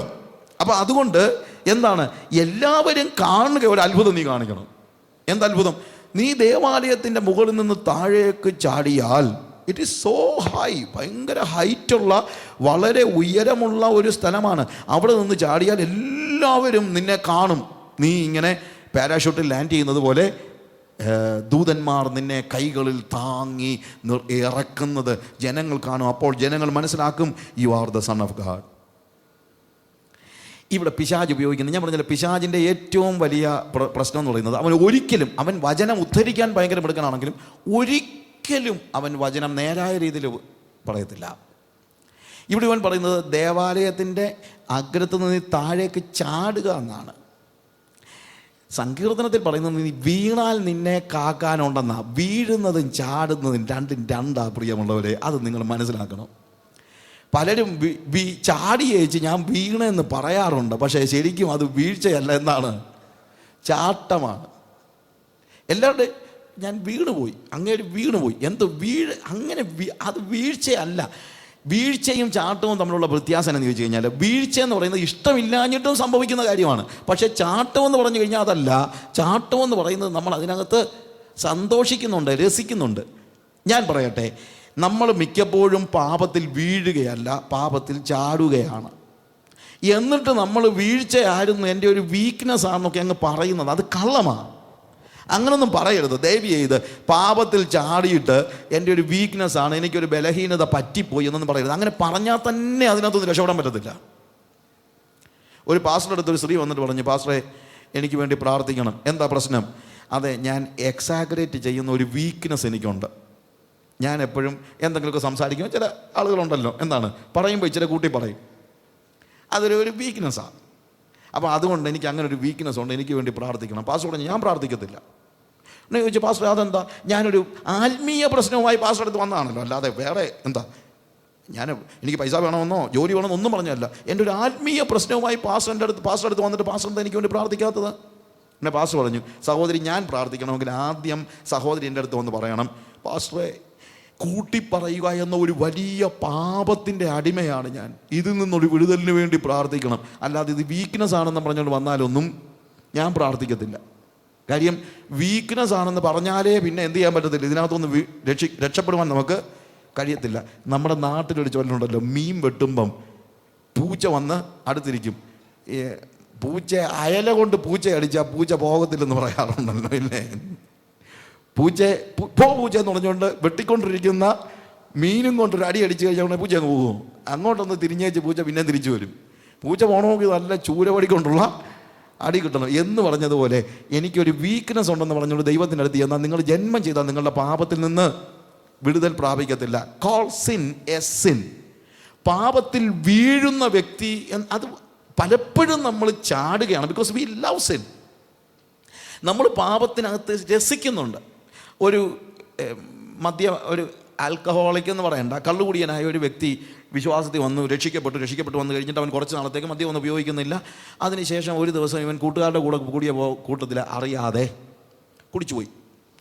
അവൻ പിറ്റേ ദിവസം വന്ന് ചാടി വന്നിട്ട് പാസ്റ്റർ പറഞ്ഞു, പാസ്റ്ററേ ഞാൻ മദ്യപിച്ചു പോയി, പിശാചെന്നെ പ്രലോഭിപ്പിച്ചു, പിശാചിനെ ടെംപ്റ്റ് ചെയ്തു, I was just following into that sin, pastor എന്നെ രക്ഷിക്കണം, എന്നെ സഹായിക്കണം എന്നൊക്കെ പറഞ്ഞു. പാസ്റ്റർ പറഞ്ഞു, തെറ്റാ നീ കാണിച്ചത്, എങ്കിലും നിനക്കൊരു അങ്ങനെ ഒരു വീഴ്ച പറ്റിയെങ്കിൽ കർത്താവ് നിന്നോട് ക്ഷമിക്കും, അതുകൊണ്ട് ഞാൻ പ്രാർത്ഥിക്കാമെന്ന് പറഞ്ഞ് ഈ വ്യക്തി പ്രാർത്ഥിച്ചു. പാസ്റ്റർ പ്രാർത്ഥിച്ചു. ഈ വ്യക്തിയോട് പറഞ്ഞു, ഇനി നീ ഇങ്ങനെയുള്ള കാര്യങ്ങളൊന്നും ഇടപെടരുത്. പക്ഷേ പിറ്റേ ദിവസം അവൻ പിന്നെയും ഇതേപോലെ തന്നെ മദ്യപിച്ചു വന്നു പറഞ്ഞു, പാസ്റ്റർ ഇന്നും സാത്താൻ വന്ന് എന്നെ പരീക്ഷിച്ചു എന്ന് പറഞ്ഞു. പാസ്റ്റർ പറഞ്ഞു, ഇന്നലെ ഞാൻ പറഞ്ഞതല്ലേ, ഇത് ശരിയായിട്ടുള്ളൊരു കാര്യമല്ല, this is A wrong thing. നീ ഒരു വിശ്വാസിയാണ്, നീ ഒരിക്കലും മദ്യപിക്കാൻ പാടില്ല, പിന്നെ നീ എന്തുകൊണ്ട് ഇങ്ങനെയുള്ള കാര്യങ്ങളിലേക്ക് പോയത്? സാത്താൻ എന്നെ പരീക്ഷിച്ചു. ശരി, ഇനി മേലാൽ അങ്ങനെ ചെയ്യരുത്. ഇനി ഇങ്ങനെ ചെയ്യുമോ? ഇല്ല പാസ്റ്റർ, ഇനി മേലാലില്ല, എനിക്ക് രക്ഷപ്പെടണം എന്ന് പറഞ്ഞു. അദ്ദേഹം പിന്നെയും പ്രാർത്ഥിച്ചു. പക്ഷേ പിറ്റേ ദിവസം അവൻ കള്ളു കുടിച്ചു വന്നു, പാസ്റ്റർ ഇന്നും സാത്താൻ എന്നെ പരീക്ഷിച്ചു. പിന്നെ ഇദ്ദേഹം ചോദിച്ചു, ഞാൻ ഇന്നലെ പറഞ്ഞതല്ലേ സാത്താൻ്റെ കീഴെ പോയി നിൽക്കരുതെന്ന് ഇങ്ങനെ പരീക്ഷിക്കപ്പെടാനായിട്ട്. ഇനി സാത്താൻ പരീക്ഷിക്കാൻ വരികയാണെങ്കിൽ ഗെറ്റ് ബിഹൈൻഡ് മീ സൈറ്റൻ. കാര്യം വേദോത്സവം പഠിപ്പിക്കുന്നത് സാത്താനോട്, പിശാചിനോട് എതിർത്ത് നിൽപ്പിൻ, അവൻ നിങ്ങളെ വിട്ട് ഓടിപ്പോകും. അതുകൊണ്ട് ഇനി പിശാചി വരുമ്പോൾ എന്നെ വിട്ടുപോകും സാത്താനെ എന്ന് പറയണം എന്ന് പറഞ്ഞു. ശരി പാസ്റ്ററെ. പിറ്റേ ദിവസം ഇവൻ കള്ളു കുടിച്ച് വെച്ച് പിന്നെയും വന്നു. പാസ്റ്റർ ചോദിച്ചു, എന്തുവാ സഹോദര ഇത്? ഇന്നും സാത്താൻ എന്നെ പരീക്ഷിച്ചു. എന്നെ ചോദിച്ചു, സാത്താൻ പരീക്ഷിക്കുമ്പോൾ ഗെറ്റ് ബിഹൈൻഡ് മീ സൈറ്റൻ എന്ന് പറയണമെന്ന് ഞാൻ പറഞ്ഞില്ലേ? സാത്താൻ എന്നെ വിട്ടുപോകുന്നു പറയാൻ പറഞ്ഞില്ലേ? പറയണമെന്നുണ്ടായിരുന്നു, പിന്നെ എന്നെ പറയാഞ്ഞത്? അല്ല, പറഞ്ഞാൽ പിന്നെ നാളെ അവൻ വന്നില്ലെങ്കിലും ഒന്ന് പേടിച്ച. അവ സാത്താൻ വരണമെന്നും പ്രലോഭിപ്പിക്കണമെന്നും പാപത്തിൽ വീഴണമെന്നും ഒക്കെ ഇവന് ഉണ്ട്, ആഗ്രഹമുണ്ട്. അതാണ് ഞാൻ പറഞ്ഞത്, it's not falling, we are jumping into sin. പ്രിയമുള്ളവരെ, ഞാൻ പറയട്ടെ, if you are a true Christian, do not love sin. നിങ്ങൾ യഥാർത്ഥത്തിലൊരു ക്രിസ്ത്യാനിയാണെങ്കിൽ പാപത്തെ സ്നേഹിക്കരുത്, പാപത്തെ വെറുക്കാൻ പഠിക്കണം. പാപത്തിൻ്റെ പ്രവൃത്തികളിൽ നിന്ന് എങ്ങനെയെങ്കിലുമൊക്കെ രക്ഷപ്പെട്ടു പോരുക മാത്രമല്ല, പാപത്തെ വെറുക്കാൻ പഠിക്കണം. നമ്മളുടെ സോൾ നമ്മളോട് ആവശ്യപ്പെടുന്ന കാര്യങ്ങൾക്ക് നിങ്ങളെ വിട്ടുകൊടുക്കരുത്, പ്രലോഭനങ്ങൾക്ക് നിങ്ങളെ വിട്ടുകൊടുക്കരുത്, ഫെയിം ഉണ്ടാക്കാൻ നിങ്ങൾ പരിശ്രമിക്കരുത്, പദവികളുടെ പിന്നാലെ നിങ്ങൾ പോകരുത്. അത് സോളിഷ് ഡിസയറാണ്. കസേരയുടെ പുറകെ പോകരുത്. സോളിഷ് ഡിസയറാണ്. നിങ്ങൾക്ക് പ്രശസ്തനാകുവാനുള്ള മോഹം ഉണ്ടാകരുത്. സോളിഷ് ഡിസയറാണ്. നിങ്ങളൊരു പ്രസംഗകനായിരിക്കാം, എന്തുമായിക്കോട്ടെ, എപ്പോഴും നമ്മുടെ മനോഭാവം എന്തായിരിക്കണം? ഞാൻ സെലിബ്രൻസ് സിംഗേഴ്സ്, US-ലുള്ള സെലിബ്രൻസ് സിംഗേഴ്സ് 75 or 76 ഇന്ത്യയിൽ വന്ന സമയത്ത് ഐ വാസ് വിത്ത് ദം. അതിൻ്റെ ഡയറക്ടർ ജോൺ എന്ന് പറയുന്ന ഒരാളാണ്. 18 പേരുടെ ഒരു ഇതാണ്. അന്ന് അവരൊരു ബസ് റെൻറ്റിനെടുത്ത് I was with them, talking to them. അപ്പോൾ എനിക്ക് ഭയങ്കരമായിട്ട് ഇഷ്ടപ്പെട്ട ഒരു ഗ്രൂപ്പാണ് അവർ. അവരുടെ മീറ്റിങ്ങിന് ജോൺ അവരുടെ സിംഗിങ്ങിന് മുമ്പായിട്ട് പറഞ്ഞൊരു കാര്യമുണ്ട്. ഞങ്ങളിവിടെ പാട്ട് പാടുമ്പോൾ ഒരു കാര്യം എനിക്ക് നിങ്ങളെ ഓർപ്പിക്കാനുണ്ട്. ഞാൻ കേരളത്തിൽ വന്നു കഴിഞ്ഞപ്പോഴത്തേക്ക് നിങ്ങൾ ഈ കോക്കനട്ട്, നാളികേരം ഇങ്ങനെ പൊതിക്കുന്നത് ഞാൻ കണ്ടു. And the outer skin you peel off and you throw away and you are taking only the coconut, the nut inside it. അദ്ദേഹം പറഞ്ഞ ഉദാഹരണമാണ്. എന്നിട്ട് അദ്ദേഹം പറഞ്ഞത്, ഞങ്ങൾ യേശുവിനെ പൊതിഞ്ഞിരിക്കുന്ന ഒരു ഔട്ടർ സ്കിൻ മാത്രമാണ്. ഞങ്ങളുടെ ഉള്ളിലുള്ള യേശുവിനെ നിങ്ങൾ എടുക്കുക, എന്നിട്ട് ഞങ്ങളെ നിങ്ങൾ വലിച്ചെറിഞ്ഞ് കളയുക. ഒരു യഥാർത്ഥ സുവിശേഷകൻ്റെ ലക്ഷ്യം അതായിരിക്കണം. എറിയപ്പെടുവാനുള്ള ഒരു മനോഭാവത്തോടുകൂടെ, വലിച്ചെറിയപ്പെടുവാനുള്ള ഒരു മനോഭാവത്തോടുകൂടെ വേണം നമ്മൾ ശുശ്രൂഷ ചെയ്യാൻ. എന്നാൽ മാത്രമേ നമ്മുടെ ഉള്ളിലുള്ള യേശുവിനെ ആളുകൾക്ക് ഏറ്റെടുക്കുവാനായിട്ട് കഴിയുകയുള്ളൂ. പ്രിയമുള്ളവരെ, ഇറ്റ്സ് സംതിങ് സോ ഇമ്പോർട്ടൻറ്റ്. ഇന്ന് ജനങ്ങൾ ഈ പ്രശസ്തിയുടെ പിന്നാലെ പോയി വലിയ ഹോർഡിങ്സും കട്ടൗട്ടും, പണ്ടൊക്കെ സിനിമാക്കാരുടെ കട്ടൗട്ടേ ഉണ്ടായിരുന്നുള്ളൂ. ഇന്നിപ്പം അവരെ വെല്ലുന്ന കട്ടൗട്ടുകളാണ് നമ്മുടെ പ്രസംഗകരുടെ കട്ടൗട്ടുകളും മറ്റും പുറം ലോകത്ത് നിങ്ങൾ പ്രദർശിപ്പിച്ചു വച്ചിരിക്കുന്നത്. ഒരു പരസ്യമോ മറ്റുള്ള കാര്യങ്ങളോ ഒന്നും, എല്ലാത്തിനും അതിനൊരു അതിരുണ്ട്. അത് നിങ്ങൾ മനസ്സിലാക്കണം. അപ്പോൾ അതിന് ആരും പരസ്യം ചെയ്യാൻ പാടില്ല, ആരും ഫോട്ടോ ഒട്ടിക്കാൻ പാടില്ല എന്നൊന്നും പറയാനല്ല ഞാൻ വന്നത്. പക്ഷേ പ്രശസ്തനാകുവാനുള്ള ഒരു മോഹം നിങ്ങളിൽ അങ്കുരിച്ചു കഴിഞ്ഞാൽ നിങ്ങൾ ഈ രണ്ടാമത്തെ പ്രലോഭനത്തിൽ സോളിൻ്റെ തലത്തിൽ പ്രവേശിക്കുകയാണ്. നിങ്ങളുടെ ദേഹി നിങ്ങൾ പിശാചിന് വിട്ടുകൊടുക്കുകയാണ് എന്നുള്ളത് നിങ്ങൾ മറന്നു പോകരുത്. മൂന്നാമത്തെ പ്രലോഭനത്തിലേക്ക് നമ്മൾ വരുമ്പോൾ അവിടെ നമ്മൾ കാണുന്നതായ കാര്യം 7-ാമത്തെ വാക്യം മുതൽ, Jesus said to him, again it is written that you shall not tempt the Lord your God. Again the devil took him, verse 8, again the devil took him to a very high mountain and showed him all the kingdoms of the world and the glory of them. And he said to him, all these I will give you if you will fall down and worship me. Then Jesus said to me, begone Satan, for it is written, you shall worship the Lord your God and him only shall you serve. ഇവിടെ പിശാച് അവനെ ലോകത്തിൻ്റെ സകല മഹിമകളെയും കാണിക്കുകയാണ്. ലൂക്കോസിൻ്റെ സുവിശേഷത്തിൽ അത് പറയുമ്പോഴത്തേക്ക് അവിടെ എഴുതിയിരിക്കുന്നത് വേഴ്സ് 9 ഓൺവേഴ്സ്. പിന്നെ അവൻ യെരൂശലേമിലേക്ക് കൂട്ടിക്കൊണ്ടുപോയി ദേവാലയത്തിൻ്റെ അഗ്രത്തിൽ നിർത്തി. രണ്ടാമത്തെ ഇതായിട്ടാണ് അവിടെ രണ്ടാമത്തെ പ്രലോഭനമായിട്ടാണ് ലൂക്കോസ് അവിടെ പറയുന്നത്. എന്താണ് അവിടെ പറഞ്ഞിരിക്കുന്നത്? വേഴ്സ് 5 പിന്നെ പിശാച് അവനെ മേലോട്ട് കൂട്ടിക്കൊണ്ടുപോയി ലോകത്തിൻ്റെ സകല രാജ്യങ്ങളെയും ക്ഷണനേരത്തിൽ അവന് കാണിച്ചു. ഈ അധികാരമൊക്കെയും അതിൻ്റെ മഹത്വവും ഞാൻ നിനക്ക് തരാം. അത് എങ്കിൽ ഫലമേൽപ്പിച്ചിരിക്കുന്നു. എനിക്ക് മനസ്സുള്ളവർക്ക് ഞാനത് കൊടുക്കുന്നു. നീ എന്നെ നമസ്കരിച്ചാൽ അതെല്ലാം നിൻ്റേതാകും എന്ന് അവൻ പറഞ്ഞു. പിശാച് ലോകത്തിൻ്റെ സകല മഹത്വവും, ഓൾ ദ ഗ്ലോറി ആൻഡ് അധികാരം ഇവിടെയാണ് നമ്മളുടെ സെൽഫിൻ്റെ പ്രത്യേകത ഉണ്ടാകുന്നത്. സോളിൻ്റെ അപ്പുറത്തൊരു തലത്തിലേക്ക് നമ്മൾ കയറുകയാണ്. സെൽഫിന് എപ്പോഴും ആഗ്രഹിക്കുന്നത് നമ്മളെ ഭരണം നടത്തുക എന്നുള്ളതാണ്. ഭരിക്കാനുള്ള മോഹമാണ് ശരിക്കും സെൽഫിനുള്ളത്. സെൽഫിന്, എൻ്റെ സ്വയത്തിന് എപ്പോഴും എന്നെ ഭരണം നടത്താനായിട്ട്. അതുകൊണ്ടാണ് നമ്മളുടെ ഈഗോയാണ് ഇവിടുത്തെ വിഷയം. ഈഗോയെ തകർക്കാൻ ബാക്കിയുള്ള എല്ലാത്തിനേക്കാൾ സ്ട്രോങ് ആയിട്ടുള്ളതാണ് നമ്മുടെ ഈഗോ. Am I right? പലപ്പോഴും നമുക്കറിയാം, മനുഷ്യൻ്റെ ഏറ്റവും വലിയ ശത്രു എന്ന് പറയുന്നത് പുറത്തുള്ള ആരുമല്ല. മനുഷ്യൻ്റെ ഏറ്റവും വലിയ ശത്രു അവൻ്റെ ഈഗോയാണ്. ഞാൻ എന്നുള്ള ഭാവമാണ്. എനിക്ക് ഭരിക്കണം, തീരുമാനമെടുക്കുന്നത് എപ്പോഴും ഞാനായിരിക്കണം.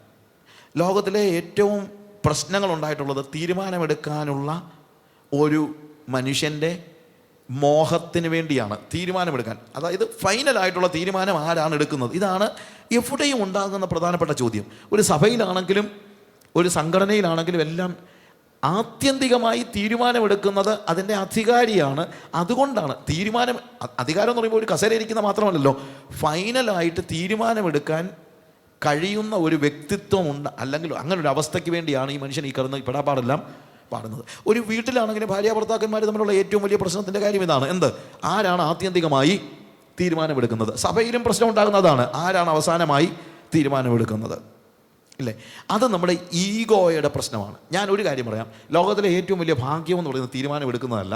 ലോകത്തിലെ ഏറ്റവും വലിയ ഭാഗ്യം അനുസരിക്കുക എന്ന് പറയുന്നതാണ്. ഞാൻ ചിലപ്പോൾ പറയാറുണ്ട്, എൻ്റെ അത് ഒരു അടിമ ജന്മമാണെന്ന്. എനിക്ക് ഭയങ്കര സന്തോഷമാണ്.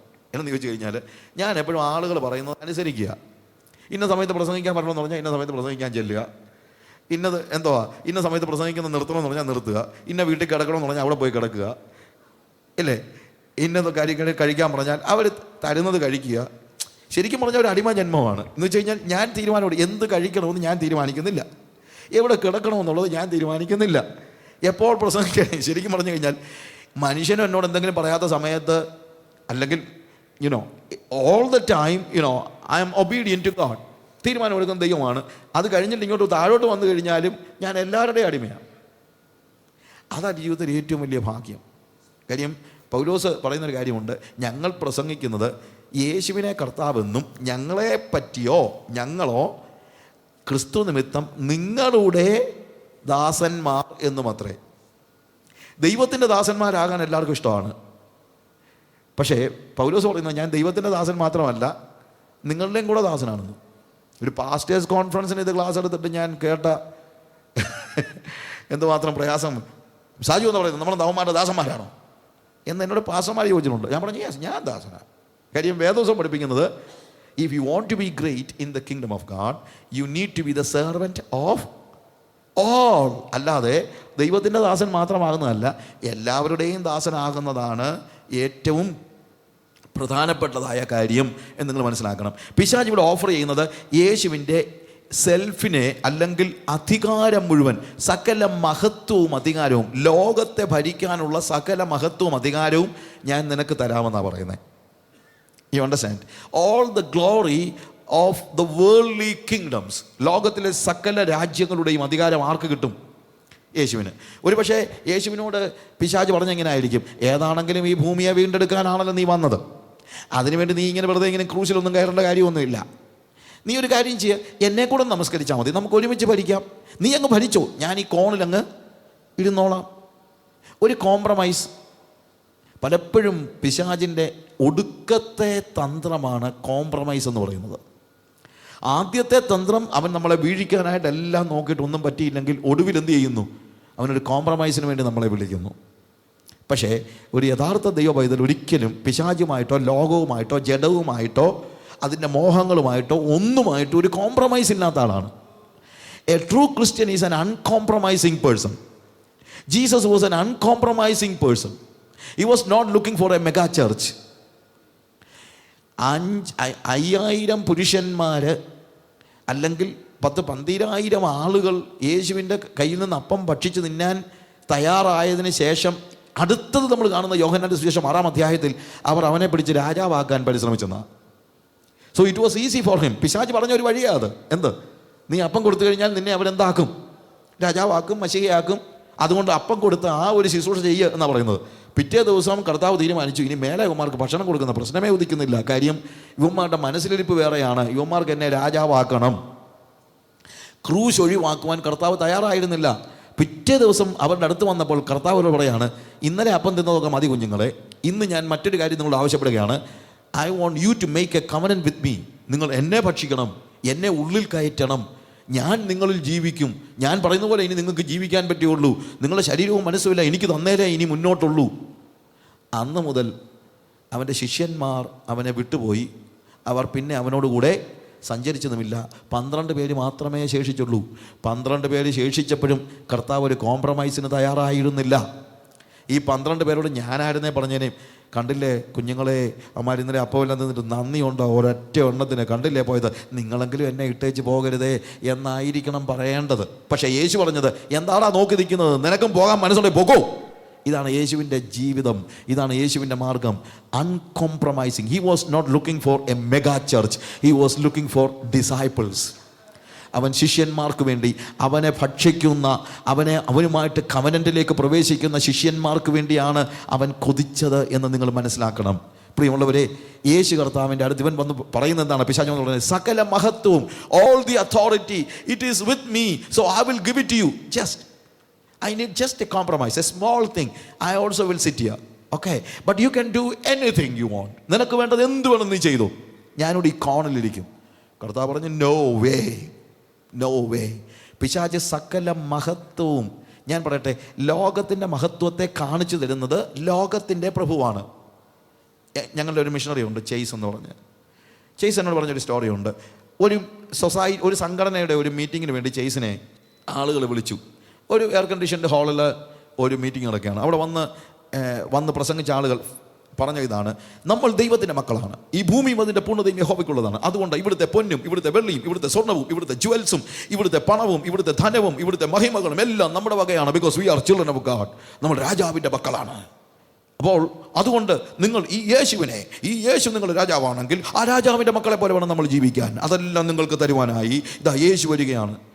ചെയ്സ് എഴുന്നേറ്റ് പറഞ്ഞു, സർ, ഞാൻ ഈ വാക്കുകൾ വേറെ എവിടെയോ കേട്ടതായിട്ട് ഓർക്കുന്നല്ലോ. ബ്രദർ, ഞങ്ങളുടെ മീറ്റിങ്ങിന് നേരത്തെ വല്ലതും വന്നിട്ടുണ്ടോ? ഇല്ല സാറേ, ഞാൻ ആദ്യമായിട്ടാണ് വരുന്നത്. പിന്നെ എവിടെ വെച്ചാൽ കേട്ടത്? അത് ഇപ്പോഴെങ്ങും അല്ല കേട്ടോ, ഒരു 12,000 വർഷം മുമ്പാണ് മരുഭൂമിയിൽ വെച്ച് പിശാച് ഇതേ വാക്കുകൾ യേശുവിനോട് പറയുന്നത് ഞാൻ കേട്ടിട്ടുണ്ട്. ഇത് മുഴുവൻ എൻ്റെയാ, ഇത് മുഴുവൻ ഞാൻ നിനക്ക് തരാമെന്ന്.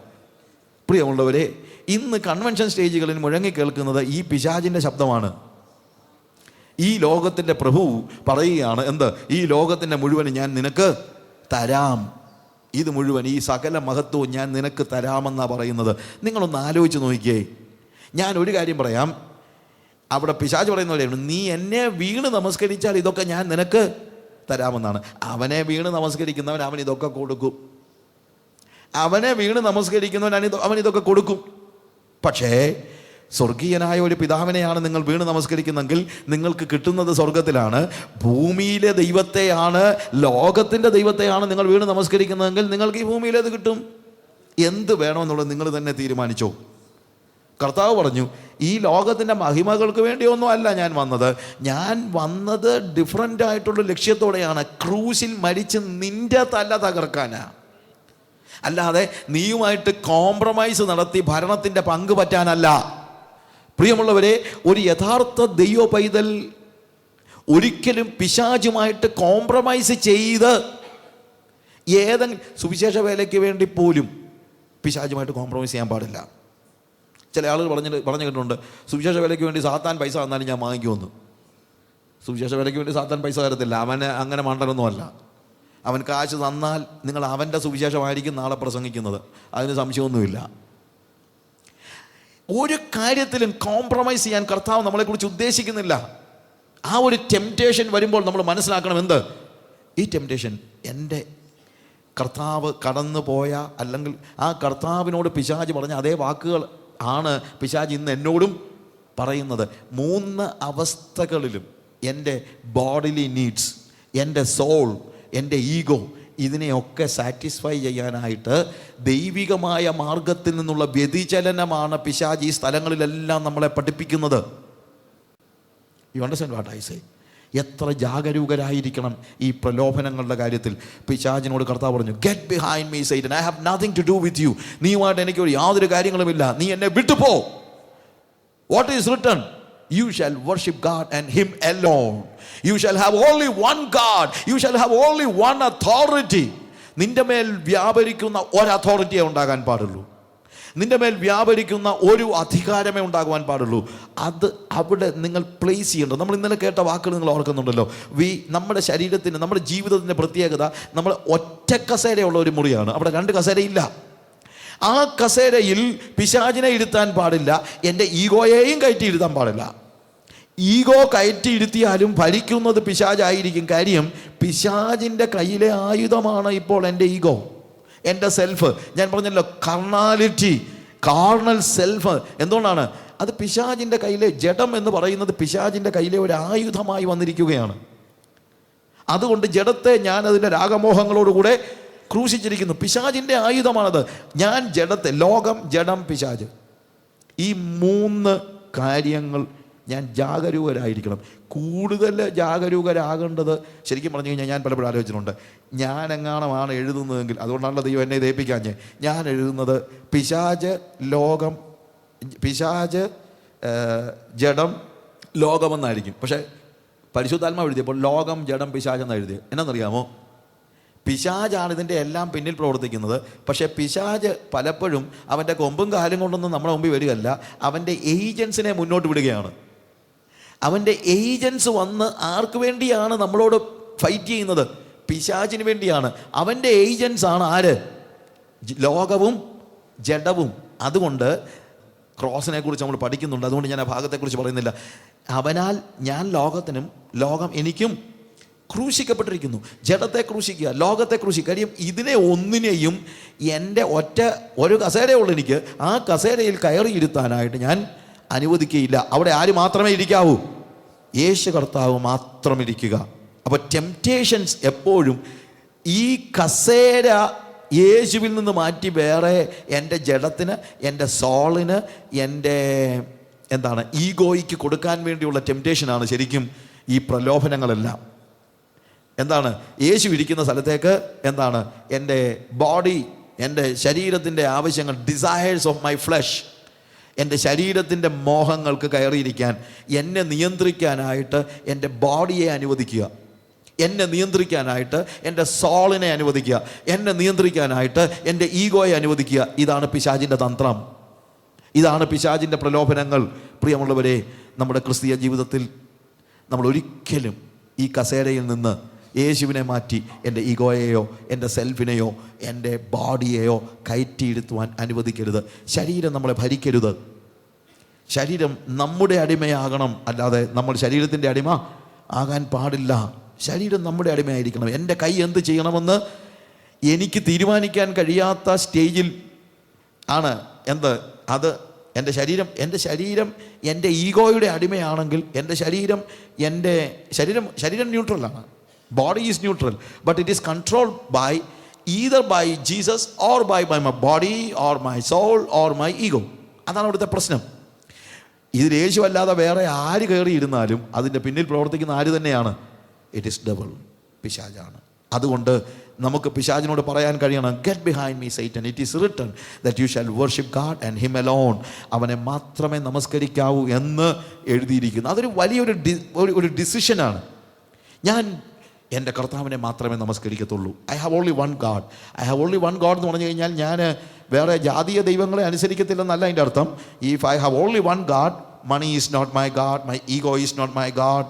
എൻ്റെ പണം എൻ്റെ ദൈവമല്ല, പദവികൾ എൻ്റെ ദൈവമല്ല, ആരോഗ്യം എൻ്റെ ദൈവമല്ല, സൗന്ദര്യം എൻ്റെ ദൈവമല്ല, മറ്റുള്ളവരെൻ്റെ ദൈവമല്ല, കുഞ്ഞുങ്ങളെൻ്റെ ദൈവമല്ല.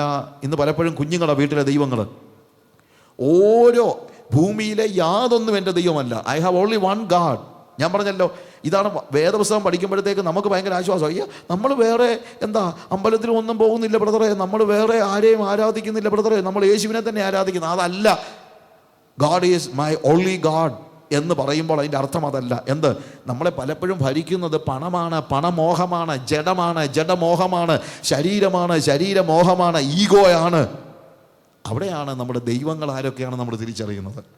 കർത്താവ് പറഞ്ഞു അവനെ മാത്രമേ നമസ്കരിക്കാവൂ എന്ന് എഴുതിയിരിക്കുന്നു. അതുകൊണ്ട് എൻ്റെ ഈഗോയോ എൻ്റെ മാനുഷികതയോ എൻ്റെ മറ്റ് മോഹങ്ങളോ അങ്ങനെയൊന്നുമില്ല. അങ്ങനത്തെ ഒരു കാര്യങ്ങൾ നടക്കത്തില്ല. അതിനൊന്നിനും എനിക്ക് വർഷിപ്പ് ചെയ്യാൻ പറ്റത്തില്ല. I worship only God. I have placed God in my throne and he is reigning in each and every part of my body, my soul and my life and everything. അപ്പോൾ അവിടെ എഴുതിയിരിക്കുകയാണ് പിശാച്, and what is written, താഴോട്ട് അവിടെ വായിക്കുമ്പോഴത്തേക്ക് അവിടെ എഴുതിയിരിക്കുന്നതായ പ്രധാനപ്പെട്ട വാക്യം, then the devil left him and behold angels came and ministered to him. അപ്പോൾ പിശാച് അവനെ വിട്ട് പോയി, ദൂതന്മാർ വന്ന് അവനെ ശുശ്രൂഷിച്ചു. എന്താണെന്നറിയാമോ? ഞാൻ ഈ ഭാഗം വായിച്ചപ്പോഴത്തേക്ക് എനിക്ക് ഭയങ്കരമായിട്ട് സന്തോഷമായിട്ടുള്ള കാര്യമുണ്ട്. യേശുവിൻ്റെ ഡിസിഷനാണ് ഞാൻ പിതാവിനെ അല്ലാതെ വേറെ ആരെയും നമസ്കരിക്കുകയില്ല.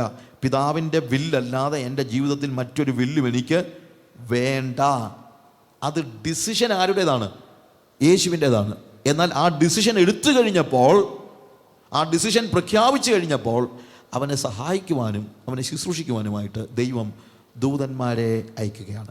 ഗത്സമന തോട്ടത്തിൽ ഇതേപോലെ തന്നെ ഒരു അനുഭവം നമ്മൾ കാണുന്നുണ്ട്. ഗത്സമന തോട്ടത്തിൽ യേശു കർത്താവ് ഏറ്റവും ഒടുവിൽ പറയാണ്, പിതാവേ, കഴിയുമെങ്കിൽ ഈ പാനപാത്രം, അല്ലെങ്കിൽ നിൻ്റെ ഹിതമാണെങ്കിൽ ഈ പാനപാത്രം എങ്കിൽ നിന്ന് നീക്കണമേ, എങ്കിലും എൻ്റെ ഇഷ്ടമല്ല നിൻ്റെ ഇഷ്ടം തന്നെ നിർവഹിക്കപ്പെടുമാറാകട്ടെ എന്ന് പറഞ്ഞപ്പോൾ ഒരു ദൂതൻ വന്ന് അവനെ ശക്തീകരിച്ചു.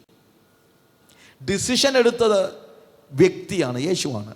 എൻ്റെ വൊളീഷൻ്റെ തലത്തിൽ യേശു മാത്രം എനിക്ക് മതി, വേറെ ആരും എനിക്ക് ദൈവമല്ല, എനിക്ക് വേറെ ആരെയും വേണ്ട, വേറെ ഒരാളെയും ഞാൻ അനുസരിക്കത്തില്ല, എൻ്റെ ഈഗോയെ എൻ്റെ സിംഹാസനത്തിലേക്ക് കയറ്റുവാൻ ഞാൻ സമ്മതിക്കത്തില്ല, എൻ്റെ സെൽഫിൻ്റെ ഇഷ്ടങ്ങളെ എൻ്റെ സിംഹാസനത്തിലേക്ക് കയറുവാൻ ഞാൻ സമ്മതിക്കത്തില്ല, എൻ്റെ ശരീരമോഹങ്ങൾക്ക് വേണ്ടി ഞാൻ എൻ്റെ ശരീരത്തെ വിട്ടുകൊടുക്കത്തില്ല, എൻ്റെ ജീവിതത്തെ വിട്ടുകൊടുക്കത്തില്ല. എൻ്റെ ദൈവം എപ്പോഴും യേശു മാത്രമായിരിക്കും, യേശു മാത്രമേ തീരുമാനമെടുക്കുകയുള്ളൂ. അങ്ങനെ എൻ്റെ കസേരയിൽ യേശുവിനെ ഇരുത്താനുള്ള തീരുമാനം ഞാനാണ് എടുക്കുന്നത്. തീരുമാനമെടുക്കാൻ ദൈവം ദൂതന്മാരെ അയക്കത്തില്ല. പക്ഷെ തീരുമാനമെടുത്താൽ ചെറിയ തീരുമാനമൊന്നുമല്ല എടുക്കുന്നത്. അത് നിങ്ങൾ മനസ്സിലാക്കണം. ദൈവത്തിൻ്റെ വില്ല് മാത്രം മതി എൻ്റെ ലൈഫിൽ എന്ന് പറയുന്നത് അത്ര എളുപ്പമുള്ള കാര്യമൊന്നുമല്ല. It's not an easy thing. ഈ ദൈവപുത്രൻ പോലും എന്താണ് ആ പാനപാത്രം, അതിൻ്റെ കാഠിന്യം, അതിനെക്കുറിച്ച് ദൈവത്തിൻ്റെ ഹിതത്തിന് വേണ്ടി മാത്രം തന്നെ ഏൽപ്പിച്ച് കൊടുക്കുന്നതിൻ്റെ മാനുഷികമായി ആലോചിച്ചാൽ it is so difficult. It is difficult. In human way I say that you cannot fulfill the desire of the Holy Spirit in your life. In human way. ദൈവത്തിൻ്റെ പരിശുദ്ധാത്മാവ് നിങ്ങളോട് പറയുന്ന എല്ലാ കാര്യങ്ങളും ചെയ്യാൻ മാനുഷികമായുള്ള ശക്തി നിങ്ങൾക്ക് ഇല്ല. പക്ഷേ തീരുമാനമെടുക്കാനുള്ള കഴിവ് നിങ്ങൾക്കുണ്ട്. ദൈവത്തിൻ്റെ ഇഷ്ടം മാത്രം എൻ്റെ ജീവിതത്തിൽ മതി.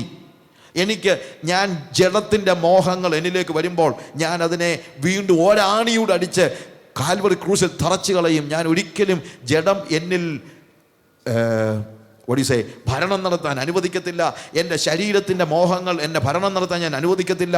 എൻ്റെ ഫെയിം അല്ലെങ്കിൽ എൻ്റെ എൻ്റെ സോൾ, എൻ്റെ ദേഹിയുടെ ഇഷ്ടങ്ങൾ എന്നിൽ ഭരണം നടത്താൻ ഞാൻ അനുവദിക്കത്തില്ല. എൻ്റെ ഈഗോ എന്നിൽ കടക്കാൻ ഞാൻ അനുവദിക്കത്തില്ല എന്ന തീരുമാനം നിങ്ങളെടുത്താൽ വൊളീഷൻ്റെ തലത്തിൽ ദൂതൻ വരത്തില്ല. തീരുമാനം എടുപ്പിക്കാൻ ഒരിക്കലും ദൂതൻ വരത്തില്ല.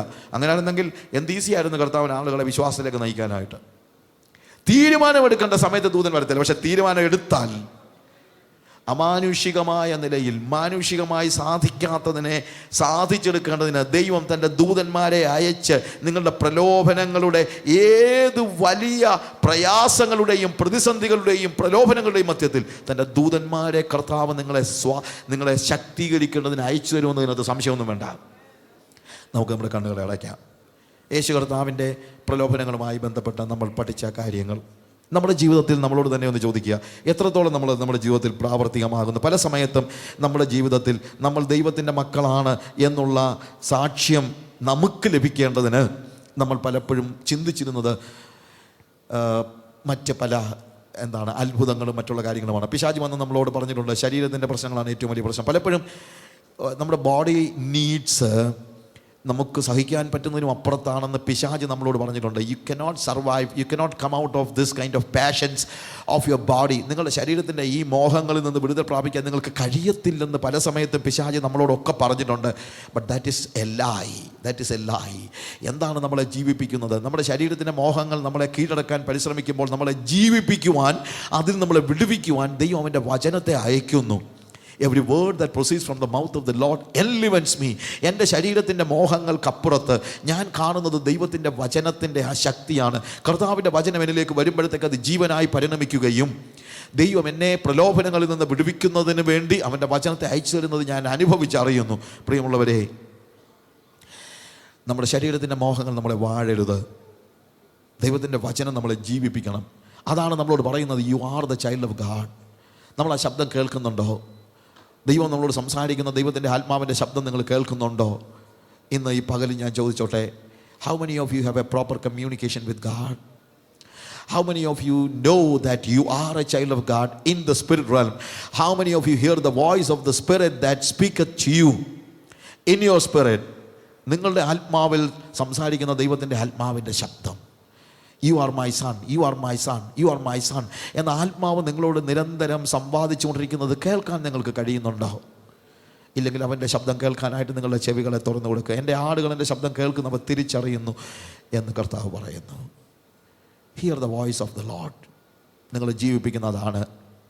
37 വർഷമായി എന്നെ ജീവിപ്പിക്കുന്നത് കർത്താവിൻ്റെ വചനമാണ്, വേറെ ഒന്നുമല്ല. It is A word of God. Hallelujah. ശരീരത്തിൻ്റെ മോഹങ്ങൾക്കപ്പുറത്ത് ദൈവത്തിൻ്റെ ഇഷ്ടത്തിന് വേണ്ടി നിലകൊള്ളുവാൻ നമ്മളെ ശക്തീകരിക്കുന്ന ദൈവത്തിൻ്റെ വചനമാണ്. രക്ഷയ്ക്കായി വളരുവാൻ നമ്മളെ പ്രാപ്തമാക്കുന്ന ദൈവത്തിൻ്റെ വചനമാണ്. Just hear the voice of God. അത് ആത്മതലത്തിൽ നമ്മൾ അറിയണം. You need to hear the voice of the spirit in your spirit. It speaks that you are my son, you are my son. പ്രിയമുള്ളവരെ, വീണ്ടും പ്രശസ്തനാകുവാനുള്ള മോഹം, എൻ്റെ ദേഹിയുടെ ഇഷ്ടങ്ങൾ, എൻ്റെ ദേഹിയുടെ താല്പര്യങ്ങൾ, സ്റ്റാൻഡ് ഔട്ട് ചെയ്യാനുള്ള മോഹം, മറ്റുള്ളവരിൽ നിന്ന് വ്യത്യസ്തനാകുവാനുള്ള താല്പര്യം. പല കുഞ്ഞുങ്ങൾക്കും പലപ്പോഴും ഉണ്ടാകുന്ന വലിയ അപകടം അതാണ്, സ്റ്റാൻഡ് ഔട്ട് ചെയ്യാനുള്ള മോഹം.